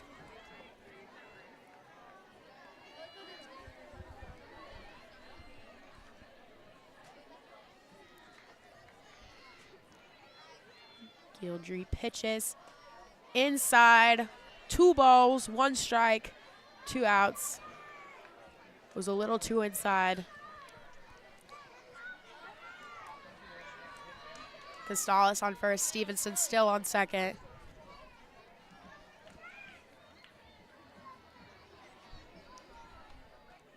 And the pitch is called a ball again, down and inside. So 3 balls, 1 strike in the top of the 5th.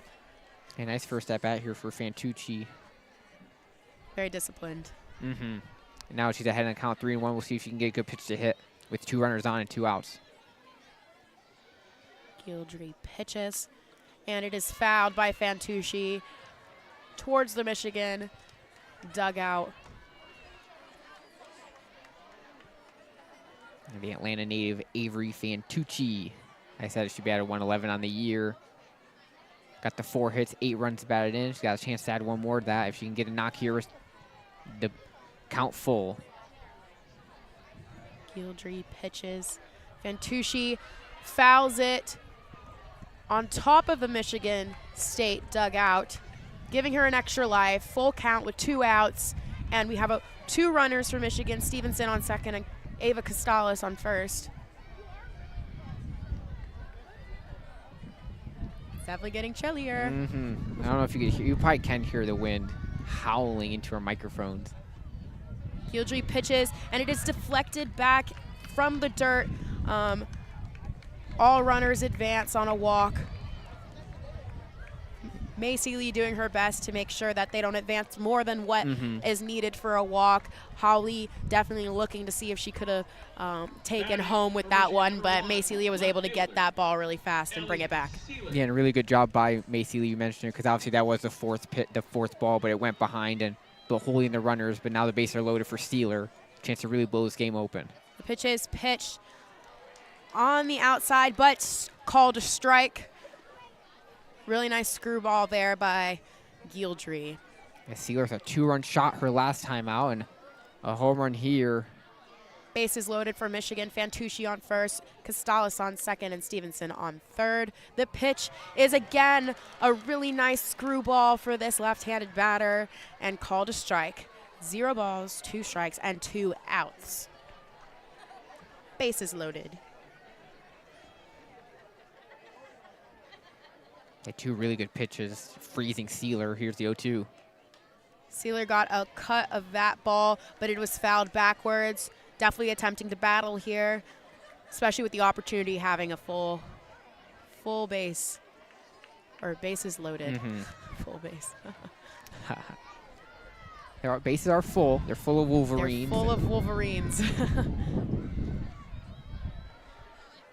Gildry pitches, and it is just outside, giving her first ball for this at-bat. 1 ball, 2 strikes, and 2 outs. Yeah, Gidry working the outside part of the zone. Those first 2 pitches, catching the corner, can't do it there. So count 1 and 2 with 2 outs. A big at bat for the Wolverines. Gildry pitches, gives her an outside pitch. She gets a cut of it and grounds it to left field. Ava Costales attempts to go home on that one. Directly after Stevenson made it home, but she is tagged out by catcher Macy Lee. Macy was able to get that ball from left fielder Wash in time, and Ava Costales tried to slide in underneath her, but didn't make that happen. It gave Michigan their 3rd out for that inning. Yeah, so they get the 1 run. The first run did score, but Spartans do a good job. Yep, Stevenson scored. The good job by Michigan State to limit the damage there. Another good outfield assist. We've seen a couple of those today. Good throw by Wash. Costales rounded 3rd and was unable to make it home before Wash got that ball from left field all the way to the catcher Macy Lee, and a good tag by Macy Lee to get Ava Costales out at home. Yeah, you mentioned a good throw, 1 hop right into the catcher.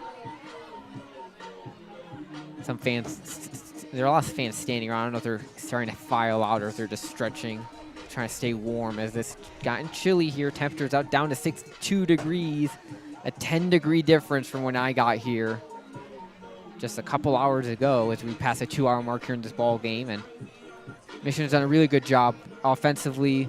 They've been hitting the ball really well. We've seen their power with the 3 home runs.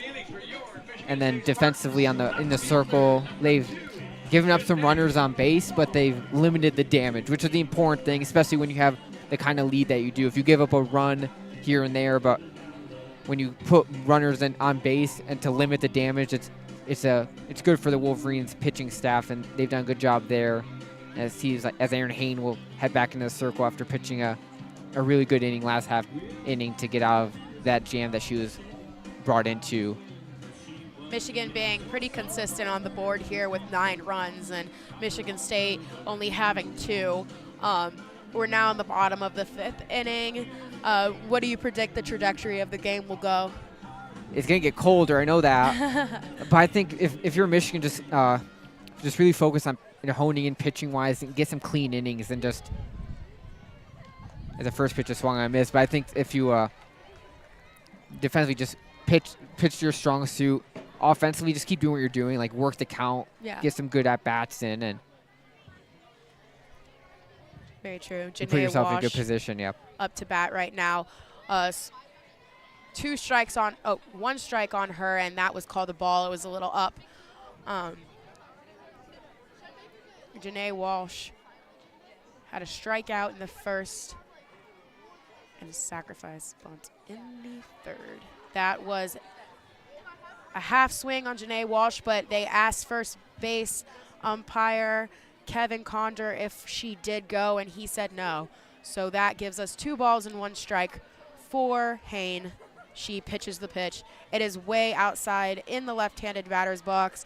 3 balls, 1 strike in the bottom of the 5th. And you asked me what Michigan needed to do. And if you're Michigan State, you just got to get runners on base and improve on your hitting with those runners on and try to capitalize 1 run at a time to get back in this ball game.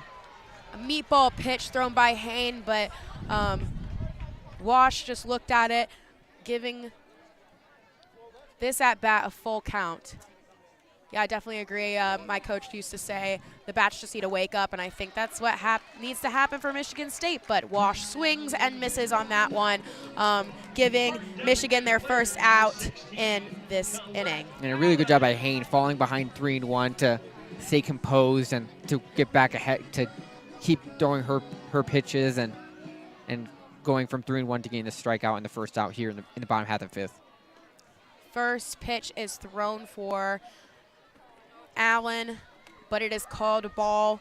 1 ball, 0 strikes, and 1 out in the bottom of the 5th.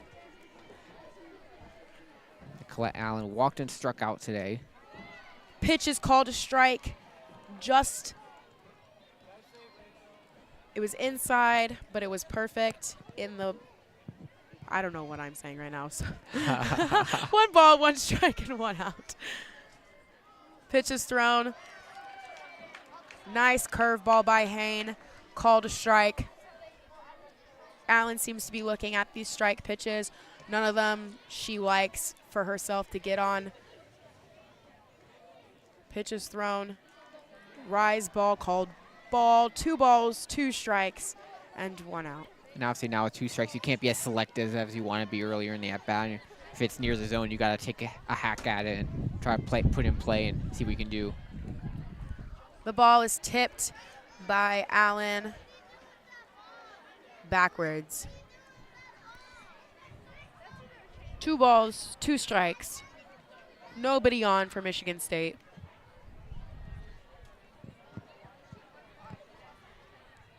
She pitches, and the drop ball a little too low. 3 balls, 2 strikes.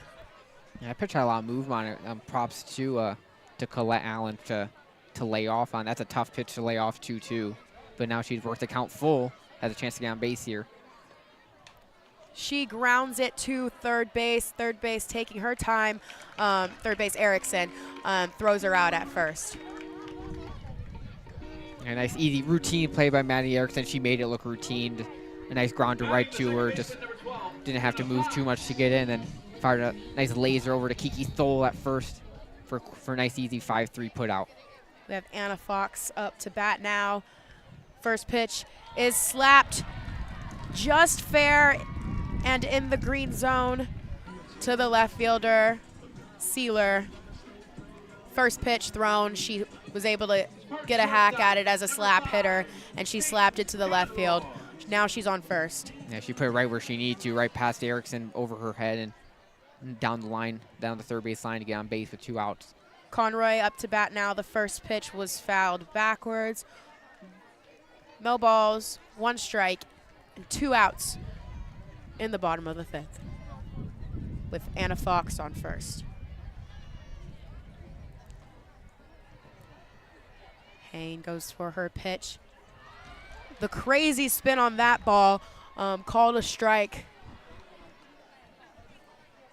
Conroy unable to see where that ball was going. I had a hard time figuring out where it was going to land. She pitches, and it is far outside in the left-handed batter's box. 1 ball, 2 strikes. Yeah, that was that previous pitch, really good change-up, freezing Conroy in the box, and now it's 1-2 count. She pitches too high, 2 balls, 2 strikes, 2 outs, 2s across the board.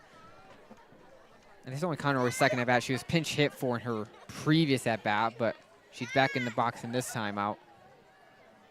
She pitches, and Heads the up. ball is fouled up and backwards out of the stadium. Yeah, over the press box behind us, and no foul balls yet here. I'm ready. I'm cold, but I'm ready. I'm ready to feel the ball if it comes our way. Protecting this stuff. Make sure My you laptop. return them, I though. would return it after the game, or I'd probably just give it to a fan.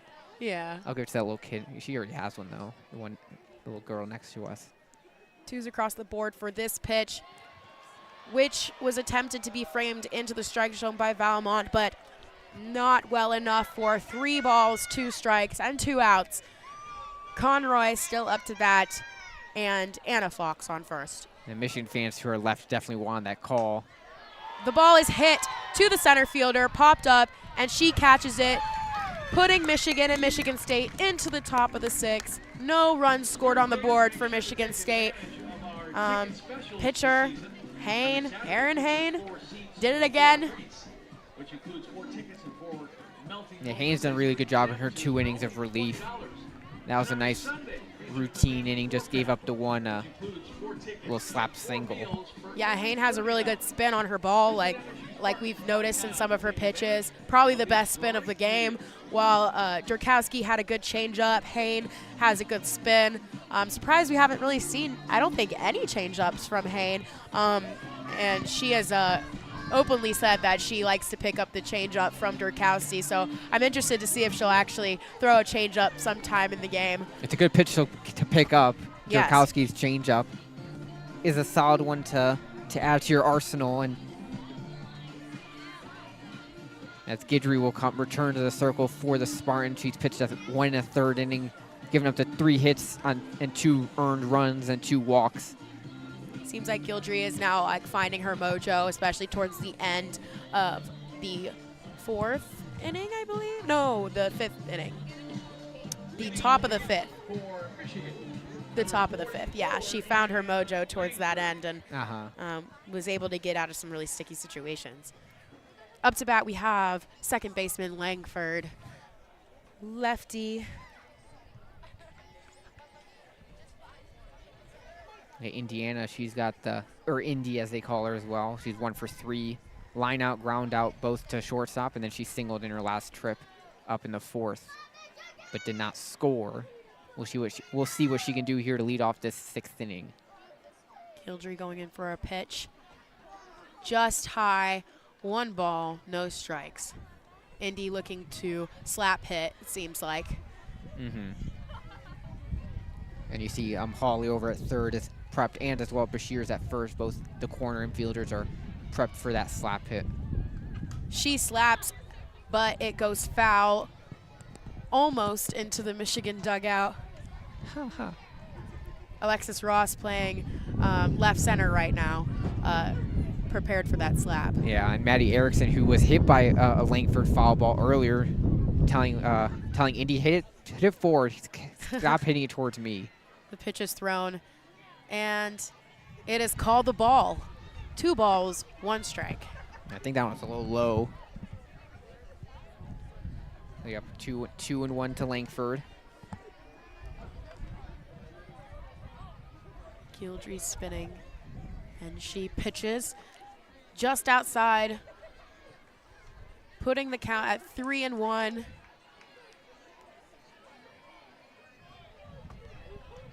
Langford, in her last appearance up at bat, made it to 1st, so she's looking to do that again for sure.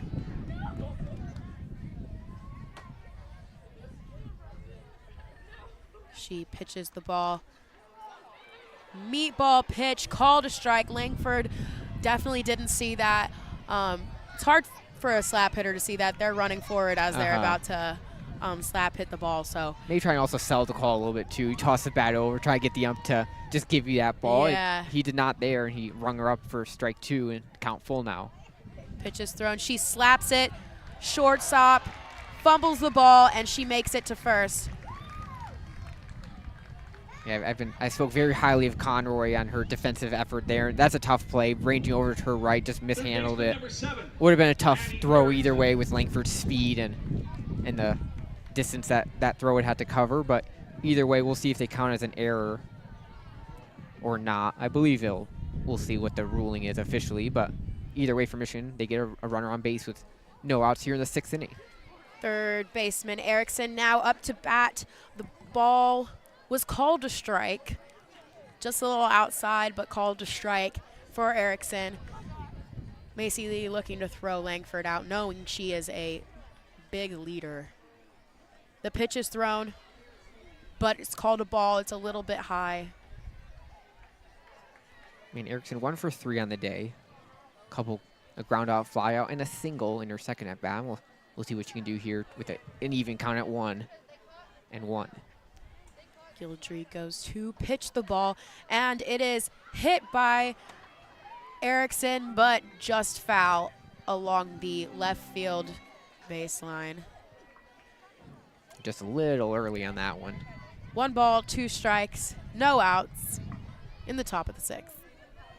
Or, yeah, top of the 6th. Top of the 6th, yep. We'll see if Michigan can put 2 runs on, or three runs. Langford at first. To get the run rule in play. Gildry pitches. Very inside. Looked like it would almost hit Erickson, and yet she still swung, giving Gildry an out. Yeah, you're right. That pitch looked like, from our vantage point, it looked like it was going to hit her. Maybe just had that spin to come back in. Putting 1 out on the board. Now we have Langford still at first, and Thole up to bat, our home run hitter of the game. She fouls it backwards. Yeah, Langford was running on that one. I don't know if that was a hit and run designed or if they just if Langford was just stealing, but either way. Definitely actually, I probably would say that it probably wasn't a hit and run. May just trying to be aggressive on the base passes with Langford. Yeah. Although Langford's a fast runner, I probably wouldn't waste a hit or run on Thole, being such a big hitter. That pitch was outside into the left batting box. 1 ball, 1 strike, 1 out. Langford is 10 for 14 on stolen base attempts this season, but Kiki Thole does have 2 home runs today, showing that power. The pitch is thrown to Thole. She yanks it to the left field, and it is out just fair of the third baseline, giving her her 3rd home run of the game. Langford making it home, rounds third base. Here comes Thole, giving her aunt a big high five. Her team celebrating her 3rd home run of the game. 2 off of Gildry, 1 off of Taylor earlier in the 1st inning, I believe. Wow. And the first 2 home runs were really more line drives. This one, she lofted in the air, high and deep. The wind tried to hold it in, but it did not. And you mentioned just inside the left field foul pole. And Kiki Thole have a day, 3 home runs. Yeah. Like I kind of mentioned, you don't really want to waste a hit and run or a run and hit. There's 2 different plays you can make there on such a big hitter, because you're just going to have her sit back and do what she does best. And that's exactly what she did. If you know she can get a home run, just let her hit, and Langford will just follow along with it. Seems to be a little bit of maybe some confusion. Maybe they think it wasn't fair. Oh, I think they're reviewing. Yeah, they probably potentially think it wasn't fair, because it was right. It looked fair. It was fair. I'm from curious. Our angle. I'm curious if they're going to see if either Langford left early at first base, or if Thole missed a base while running. So I'm interested. That's what the head coach. She pointed for the headset, and then she pointed towards first base. Okay. So I'm curious if it's Langford that they're going to look at, if they're going to review it. Right now, the umpires are discussing That maybe she left. And it looks like they're going to go to the review. And this would be a big play, because if Langford went early, both girls are in the dugout right now, so they should have stayed on the field if they were going to be reviewing that play. I'm curious I'm trying to think how they would rule it, because if Langford left early, she would be out. Yeah. I'm trying to think of how. And I wonder if they would count that home run. I'm trying to think if it would be a solo home run. It looks like it's okay. We don't need to think about it. The home run's good. It didn't look like they went to go review it. Yeah, maybe they're just discussing something to chat. I don't know if that's a reviewable play or not anyway. Seems like we have Maddie Ramey up to bat. Nope, just kidding. Valmont. Nobody on. First pitch is a ball just a little bit outside. And you were right. Ramey is batting. Oh, okay. It took a second to register on our stat broadcast, but that's what I thought. I heard Maddie Ramey, but I didn't want to. This is just her 4th at bat of the year, looking for her first hit. She fouls it down the first baseline. Really early on that hit.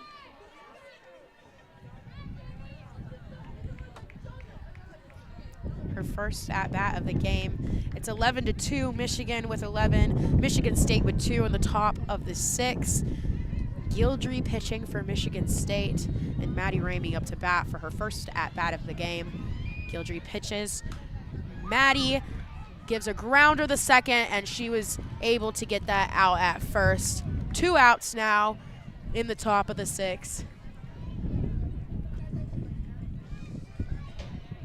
Very nice easy routine play for the second baseman, Fox.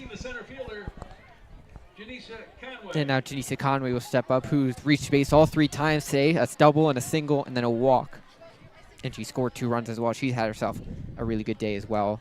The meat of the Wolverines' order, that pitch was outside, has done really well for Michigan. Obviously, when you have 14 hits, but they're spread out across the lineup for the most part. The 7 to 9 hitters have reached base on hits. For sure, that outside pitch puts the standings at 1-0. This next pitch is called a strike. Seems like Gildry is attempting to throw outside for most of the left-handed batters. You know, she's been struggling a little bit on whether it is called a ball or a strike, but that one was definitely called a strike, 1-1. This pitch is outside, far into the right-handed batter's box. 2 balls, 1 strike. That one also went in the dirt a little bit there. Yeah, that one hopped well in front of the plate. Nice scoop by the catcher, Macy Lee. Even though with no runners on, it doesn't really matter. But Gildry pitches and called a ball. It was a really nice pitch, but definitely not in enough for Blue to call it a ball. A strike. 3 balls, 1 strike, 2 outs in the top of the 6th inning. Gildry pitches, and Conway fouls it down the right baseline all the way into the corner, putting the count at full with 2 outs. Nobody on. Yeah, big for Gildry. Just get out of this inning. You gave up already the 2 runs. Michigan scored the past 3 innings. Just try to limit the damage and get your bats out on the field here. Gildry pitches. And Conway swings and misses, changing us now into the bottom of the 6th inning. Michigan at 11, Michigan State at 2. Faculty and staff, you can purchase the Go Green card for your ticket. It looks like Aaron Hain is going back into the circle for the Wolverines. Looks like some fans are trying to file out. It's getting cold. You don't blame them with the score, the length it is. We got a nice picture being taken right in front of us. It's been a fun experience being among the crowd, especially with the full crowd. We've had fans sitting right in front of us and right next to us this entire game. So usually you're always in the press box and you feel secluded, but you feel part of the crowd here 100%. in this setup, which is a fun, it's a unique experience. Hopefully we haven't been bugging them too much and they've been able to enjoy our broadcast live and in person as well. Looks like we have the Fulton Pirates. It's like a team. It's a softball team here in fun. Michigan sitting in front of us, attending this game. I believe we are now in the 9-hole. Alexis Ross, I like to call her Speedy Gonzalez, up to bat for Michigan State against a fantastic pitcher, Aaron Hain. I don't think they've faced each other yet, have they? I don't believe they have. I think this will be the first time. Yeah, because Haynes pitched the 2 innings. I believe this will be the last batter she hasn't faced. Freshman versus senior. Everybody playing in right now. Oh, no, they're, I mean, a little bit in. I believe we have some defensive substitutions for Michigan that I'm going to confirm. Yeah, Riley Karkaborough is in for Michigan behind the plate. Ramey at second and Fantucci at shortstop. And I think that's all for the defensive changes. First pitch is thrown. It is outside and down. 1 ball, no strikes in the bottom of the 6th.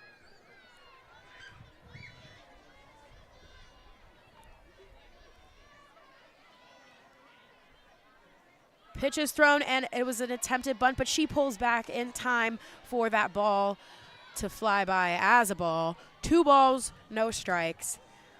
Michigan seems to see that they're about to bunt here, and that's first base. Yeah, Erickson's Dole, in, and Erickson. Dole as well. That ball was up and inside. Hay not wanting to give her that bunt with that pitch.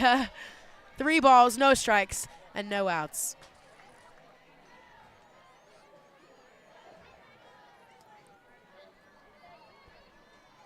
And the pitch is thrown again, up and inside. Hain walks Alexis Ross. Yeah, quick 4-pitch walk to start this bottom half to 6, and maybe with the temperature getting a little cooler, a little harder grip, get that grip. Number 42, Hannah Hawley.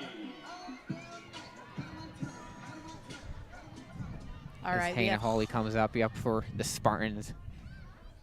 First pitch is called a ball.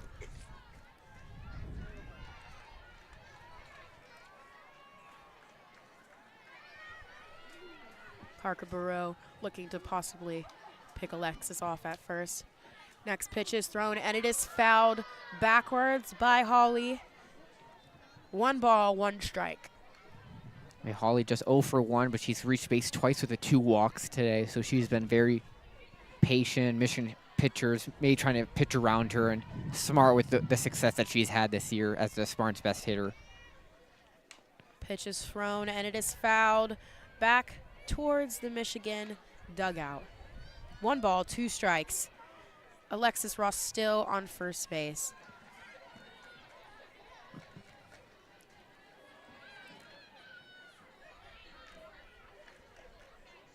Pitch is thrown, and it is yanked up in the air to left field, but the air keeps it forward, and left fielder Sealer is able to catch that ball, putting it 1 out. Alexis Ross did not tag up on that play, and she is still at first. Yeah, that was a mile high in this East Lansing sky, this beautiful clear sky, and an easy routine play for Sealer over in left field, and she makes a play to record the first out in this bottom half of the 6th inning. Doletzi hits a ball to the left field. It bounces into Sealer's glove, giving her first and Alexis Ross second. A good aggressive hitting by Dolezicki, taking that first pitch and lining it into left field right to Sealer, right in front of Sealer as it falls for a single. And the Spartans, who have had a lot of base runners in this game, they've just not been able to capitalize. They're 4-14. Macy Lee grounds it to the left field. Alexis Ross making a big round around on third, but does not go to home. Bases loaded for Michigan State. This is not the first time Hain has seen bases loaded, and probably will not be the last. We have Macy Lee at first, Dolezecki at second, and Alexis Ross at first, with Bashir up to bat for the Michigan State Spartans. And a good hitter, too, coming up for the Spartans. But Michigan State has left 9 runners on base. They've left a lot of runners on, and part of the reason why the score is as lopsided as it is, but you have a chance right now if you're the Spartans to to claw back slowly but surely. Obviously, you only have 5 outs to go in this game, but with the bases loaded, and you have a chance to just one run at a time and see what could happen. But Exactly. Michigan State has left a lot on the table so far in this game, which has been a big factor in the score being the score it is. First pitch was a ball, but this second pitch is a strike. 1-1 with 1 out on the board right now. Aaron Hain attempting to keep the Michigan State Spartans at bay in the bottom of the 6th. Hain pitches, and the ball is fouled backwards by Bashir, putting the count at 1-2. Yeah, Bashir's 11 home runs on the year. She's already tied 5th in Spartan history for most home runs in a single season. There's still a lot of softball to be played. Cannot give her a good pitch to hit here. This pitch is outside and down. Called a ball. 2 balls, 2 strikes. Bashir has had 2 strikeouts and 1 single. This pitch is line drived, but it's foul down the third baseline. 2 balls, 2 strikes, and 1 out. Yeah, the crowd trying to get into it here, trying to rally their team back into this game and charge. Hain goes in for another pitch, just inside. 3 balls, 2 strikes, full count for Hain with the bases loaded. Macy Lee on first, Dolazecki on second, Alexis Ross on third, and Bashir up to bat. The pitch is thrown in. It is hit to the left fielder, but she bobbles it. It goes behind her. Alexis Ross scored. Here comes Dolazecki. She scores. And Macy Lee is now at third. Bashir now at second off of an error from Sealer. An attempted catch, but she bobbles it a little bit and it goes behind her, which is not ideal. If you're going to bobble a ball, you're going to want it to drop somewhere in front of you so that you can still continue that force and possibly throw a girl out. But she had to turn around and get the ball in the home run track there, and not ideal for Michigan. Yeah, it looked like it hit her wrist. It hit Sealer's wrist as she was ranging over to her right to try and make that play on that liner into left field down the line. And tough break for the Wolverines, and the Spartans get 2 back, and they still have 2 runners on. That leaves the score at 11 for Michigan and 4 for Michigan State.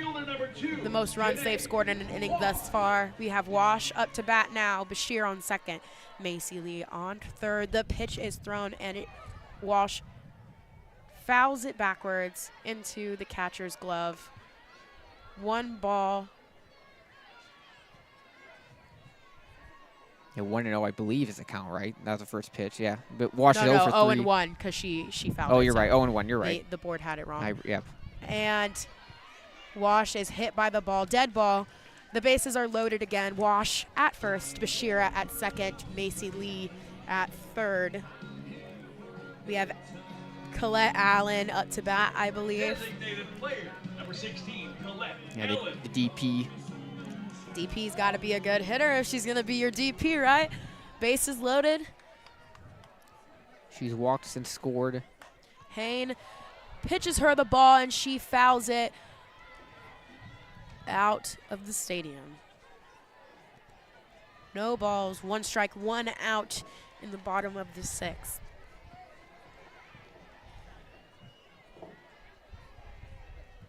Pitch is thrown outside and down, but Allen swings and misses.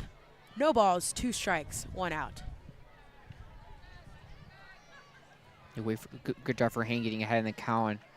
It's a big pitch with the bases loaded. She pitches in that same exact spot, but this time Allen does not fall for it. 1 ball, 2 strikes, and 1 out.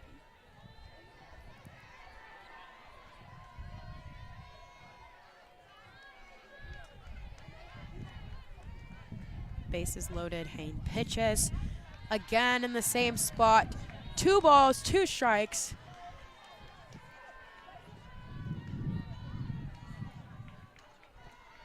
Working back from down 0-2 to evening the count. And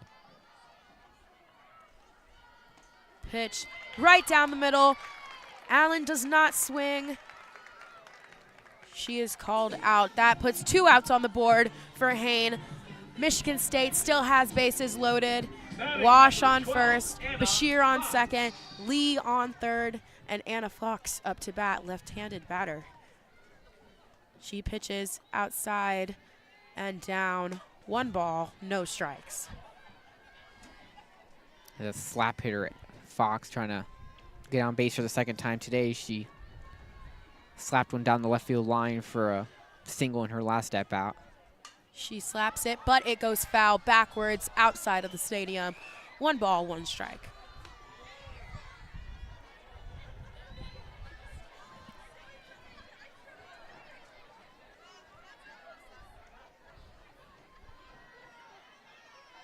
Hain goes to pitch. Ooh, called a ball. Just outside, maybe a little high, but Maybe slightly high. 2 balls, 1 strike, 2 outs. As a catcher, that's usually where I'd ask the umpire behind me, hey, where was that blue? Where was that? She slaps it through the center, past the pitcher. Fantucci attempts to slide for it, but center field has to come up and field that, bringing home Macy Lee. Anna Fox now on first, Wash on second, Bashir on third. Advancing all the runners with just a base hit for the slap hitter, Anna Fox. Yeah, that one just slowly past both Hain and the diving Fantucci in the outfield. Good job at Janisa Conway getting up to the ball quickly to prevent the 2nd runner from advancing. But the bases will remain loaded, and the Spartans, who put up a 3 spot in this inning, they have a chance to do more damage. Good for the Wolverines getting that run support and that cushion. But it's definitely something you don't want to get. You don't want to let the Spartans get a little inch closer here. This is a big at bat. First pitch is a ball called on Kayla Bain, pinch hitter, number 3, her first up bat at the game.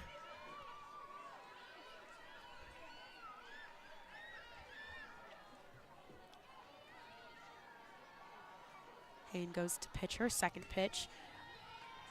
Up and out, called another ball. 2 balls, no strikes, 2 outs in the bottom of the 6th. Michigan State able to score 3 in this inning. And she swings and misses. Kayla Bain with her first strike of the game. 2 balls, 1 strike. Yeah, it's a good pitch down 2-0 as a pitcher, a little off speed, getting the swing and miss, and try to just kind of fight your way back into this at bat as a pitcher. The ball is hit directly up into the air. Third base, Erickson catches it to put the Michigan Wolverines back on the offense for the top of the 7th. A really rough inning there for the Wolverines. Michigan State able to get 3 runs in that inning, the most they have in the entire game, putting the score at 11 for Michigan and 5 for Michigan State. Yeah, the 3 runs for the Spartans on a couple hits. They've gotten up to 9 hits in the game to the Wolverines 14, but Michigan has done a better job taking advantage of their opportunities, and they've used the long ball too. But Michigan State has left runners on early in the game, and if they capitalized a little bit earlier in the game, maybe they'd have more runs before this inning, and be a tighter contest. But props for the Michigan pitching staff. They put themselves in some jams, and they've gotten themselves out of it throughout the game. This past inning, they gave up a couple, but they were still able to limit the damage and prevent a wild inning from unfolding, and still being in a comfortable position up 6, which is the last 1 frame to go. Michigan State definitely waking their bats up, and Gildry definitely finding her mojo. It's paying off in the top half of these innings. They're definitely coming back with some runs. What do you think Michigan State should do if they're wanting to win this game in the 7th inning? Well, you need a 1-2-3 inning. They haven't had one since the first inning. Every inning since that, Michigan has gotten runners on. You have to have a clean inning here. And then on the other side, you just got to do what you've been doing, get those runners on, but then you got to finish. You have to finish the job. You have to capitalize. Michigan State has been pretty bad with runners in scoring position. they improved it from that last thing, but overall it's been a real struggle at capitalizing when the opportunity presents itself, and the reason that the score is the way it is, even with the opportunities that both sides have had. You definitely need a 3-up, 3-down situation. Stevenson up to bat now. Power hitter this game. First pitch. Called a strike. Inside screwball. No balls, 1 strike. Yeah, you mentioned that Stevenson, excuse me, she's 3 for 3 with 2 doubles and a single and 2 runs scored. Been a focal point for this Michigan offense. Second pitch is a little high and outside. 1 ball, 1 strike for Stevenson.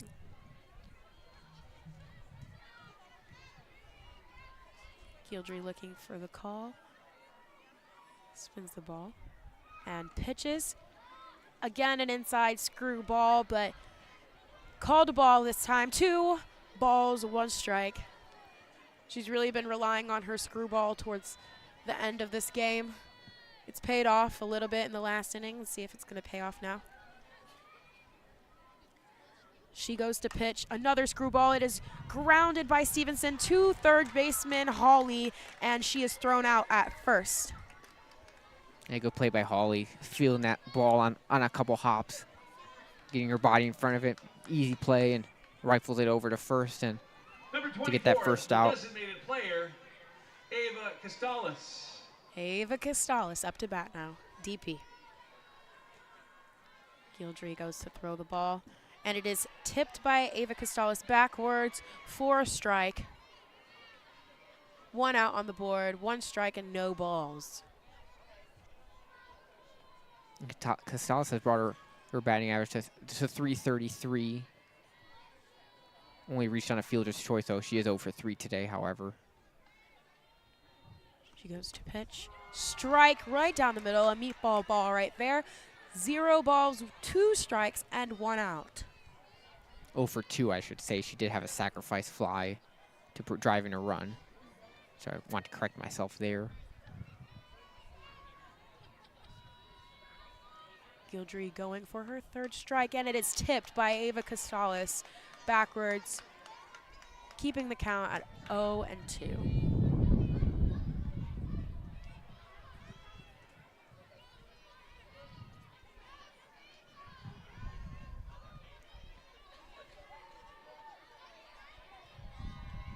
Gildry looking for the call.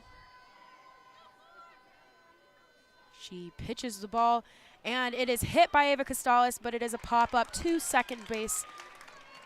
Anna Fox, and she is out, putting 2 outs on the board for Michigan. Nobody on in the inning so far. Yeah, I think that pitch got in on her a little bit, and she just was able to get a 23, weak little fly ball right to the second baseman Fox, who made an easy play to get that 2nd out.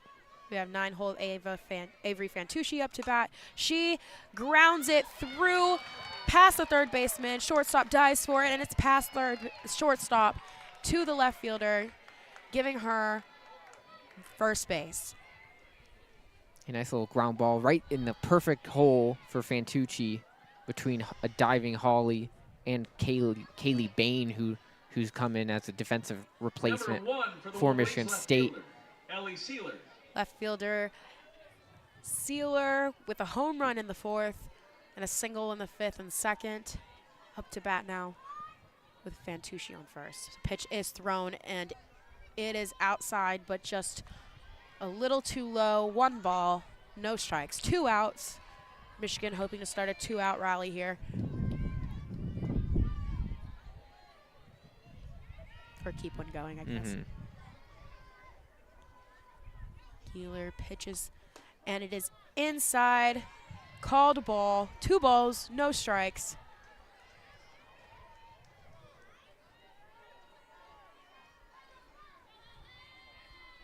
You mentioned that Sealer with the home run earlier today. 2 singles as well, 3 for 4. A really productive day for her, rating the batting average to 369.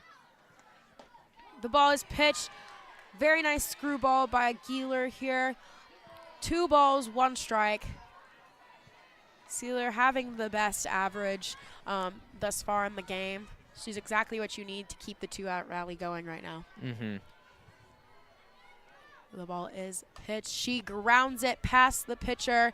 Shortstop attempts to field it, Kayla Bain, but she fumbles it a little bit. And both Fantucci advances and Sealer now on first. Yeah, just a soft little ground ball that got past the pitcher Goodry and made its way to Kayla Bain, and she just mishandled it. I don't know if it took a bad hop with this chopped up infield or for sure just mishandled it. Hope that's a third error for the Spartans, and if you're at Michigan State, you just gotta hope that doesn't cost you a couple runs here. Riley Karkabura up to bat. She swings and misses, putting her first strike on the board. Yeah, Karkabura came in as a defensive replacement last half inning. Now she'll get her first at-bat of the game, just her 12th at-bat of the year, batting 182 with 2 hits on the year. And the pitch is low and outside. I believe 1 ball and 1 strike. Yes, that's 3-2 on the scoreboard, but that is not wrong. Yeah, that's incorrect. Her second pitch so far. Gildry pitches inside. An attempted screwball there, but not successful. 2 balls, 1 strike.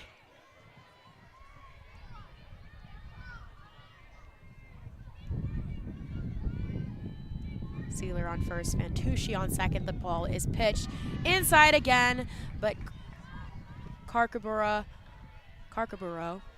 swings and misses, putting the count to be 2-2 with 2 outs.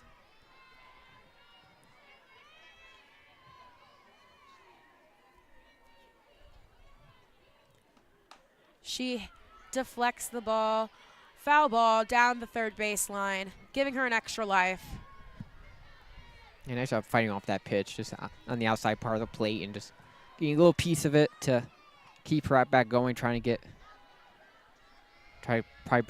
possibly bring in a run here with 2 runners on and 2 outs. The pitch is pitched.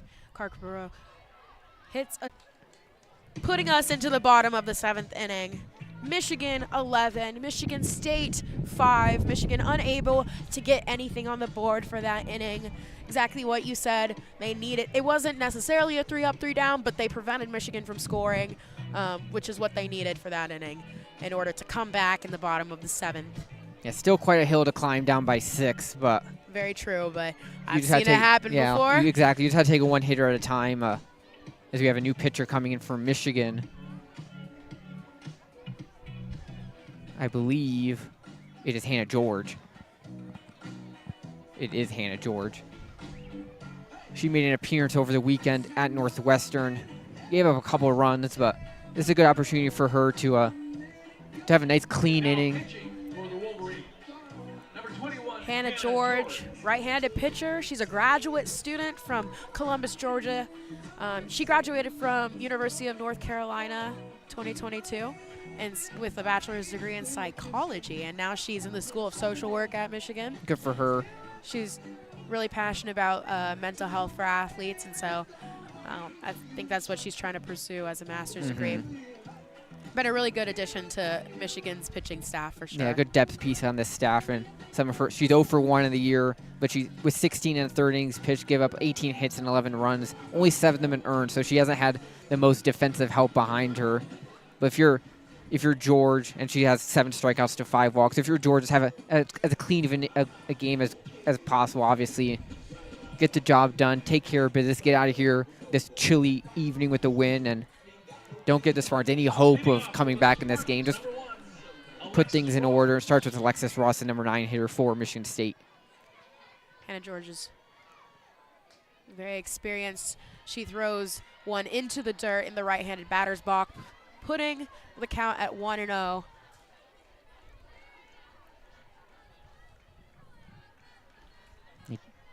Ross scored on her last appearance after walking. She's got 2 walks today. She's reached base all 3 times today. She slaps it to shortstop Fantucci, and she throws her out to full at first. That's a really nice play for Fantucci because she was kind of in a little bit. She had to go to her left, but also back up a little bit to snare that ball and then fire it over to first. Really nice play by Fantucci. making up because she had a little error in the last half inning defensively, Yeah. making up with it with a really nice defensive play there. Yeah, she also worked really fast there. Mm-hmm. Up to bat, we have Holly. The pitch is thrown, and she fouls it back and towards the third baseline.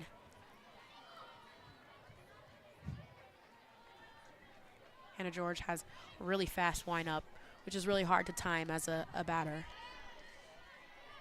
Especially seeing the different windups that we've seen throughout today. Everyone's different. And that ball's in the dirt. 1 ball, 1 strike, and 1 out. Ooh, it's gotten cold out here. 56 degrees now in the temperature on my laptop, and it's breezy out here, so you know those Wolverines just want to get out of here, warm up, get on that bus, and head back to Ann Arbor with the win. And that pitch was low for a ball. Just a couple outs away from doing that. Yeah. 2 balls, 1 strike, 1 out.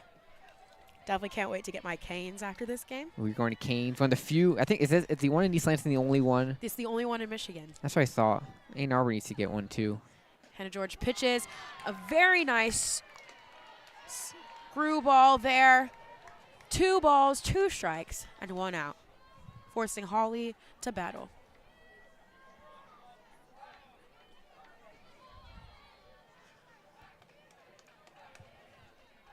She pitches 2 inside, putting it full count on the board with 1 out in the bottom of the 7th. Sure, Michigan is trying to get it clean. Neither team has had clean innings today. A lot of base runners on it. The reason this game is near the 3-hour mark. But the pitch is pitched, and it is a pop-up towards the second base side, but Thole ran fast enough to catch that in between the pitching circle and second base. Nice play by Thole there. She hopped on that one really quickly to be able to catch that mini pop-up. Putting 2 outs on the board, nobody being able to make it on base against Hannah George. Dolazecki up to bat. She fouls it towards the Michigan State dugout. yeah, those on-deck circles on both sides, you got to be on your toes. They've been ducking. And Macy Lee had to duck out of the way of that one. We've seen Maddie Erickson get hit with a foul ball while she was in the on-deck circle. Got to be careful. Second pitch is thrown, and it is low. Good block by Carcaburo. 1 ball, 1 strike, 2 outs in the bottom of the 7th.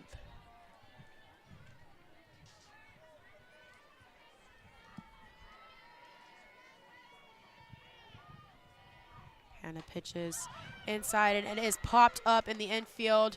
Erickson calls Fantucci off of it and is able to catch it, giving Michigan their 3rd out, with the final score being Michigan 11, Michigan State 5. Yeah, really nice win for Michigan. Obviously not a perfect game. You gave up a lot in terms of defensively in the pitching, gave up a lot of runners. But they did a good job of not giving up too much with what they did. They held Michigan State to a low batting average, running out of scoring position, Yes. and didn't give up too many opportunities, even when they put themselves in some jams early, especially Durkowski with a couple walks and giving up a couple singles. And she only pitched 3 innings, and I assume we'll see a mix of all the staff tomorrow in Michigan when Michigan returns home to face Central Michigan. But good to see the offense come alive today, especially after the weekend in Northwestern where the bats really helped. They were really stifled by Northwestern's pitching staff. So you're happy in that regard, getting 11 runs and getting a big-time win over your rival, the 9th consecutive win against Michigan State, as the victors played by the team and with the Wolverine fans who stuck around through this cold weather. But a really good win for Michigan. Obviously, if you want to nitpick, you want to improve pitching and keeping the ball in the zone and limiting the runners on base and the traffic on the base passes. But a really solid win, a Big Ten win on the road. Finally ending. They've been playing a ton of games on the road. I believe this is the 7th consecutive road game, so it'll be good to finally get a game in front of your fans at Carol Hutchins Stadium. With a new scoreboard, too. I've not seen the new scoreboard for softball yet. I've seen the baseball one. Yes. I've not seen the softball one yet. Baseball one's really nice. I like the baseball one a lot, so I'm excited to see the softball one. at a game soon if I go to a game this weekend or not as a fan. I think I'll be calling a game in a couple weeks. I'm calling the one on Friday. Oh, that'll be exciting. So tune in, WCBN listeners, to my baseball game with Jade and Fody on Friday. That'll be baseball or softball? Oh, wait, is it softball? I don't know. They're I don't both know. playing this at home. I think it's both baseball. Okay. Either way, Yes, tune in. it's baseball. WCBN's got a busy week. Yes, they got we the do. baseball series, baseball tomorrow, softball tomorrow, baseball and softball throughout the weekend, and the Frozen Four Thursday night Yes. from St. Paul. Great crew on hand for that with William Gregory, Owen Crane, and Kendall Spencer, in what should be a really exciting game. Michigan and Boston College Thursday night. Tune in for that. Tune in for the softball and baseball tomorrow, throughout the weekend, and throughout the rest of the season.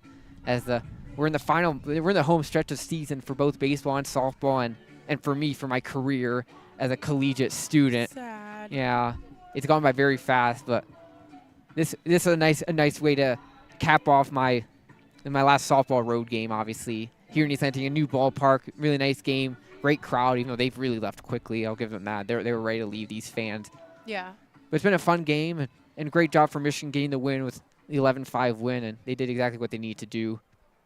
It's on to Central Michigan tomorrow to try and sweep these two road games back to back, or these two midweek games before Big Ten play on the Friday through Sunday. We, again, want to thank you guys for tuning in. It means a lot to us, actually, as a student organization, and especially allowing us the opportunity to come out to places like Michigan State and call these really cool away games. Make sure, again, to tune into those games this weekend and tomorrow. And we also really appreciate our softball listeners a lot, just to let you guys know. Yeah, it's a great call today. Great, really enjoyed this one. And softball's a really fun call. And we have a really loyal fan base, which we really appreciate, our loyal softball fan base. We appreciate all of you guys tuning in and enjoying our calls and letting us take you all on the ride through Michigan softball's 2024 campaign. So it's always fun to do and really enjoyable. But it is cold now. So we're gonna sign off. Thank you so much, and stay safe out there. Yeah, have a good one, everyone. And go blue, as we always say. Blue. Yeah, go blue. Big win for Michigan. Final score: Wolverines 11, Spartans 5. Have a good one, everyone.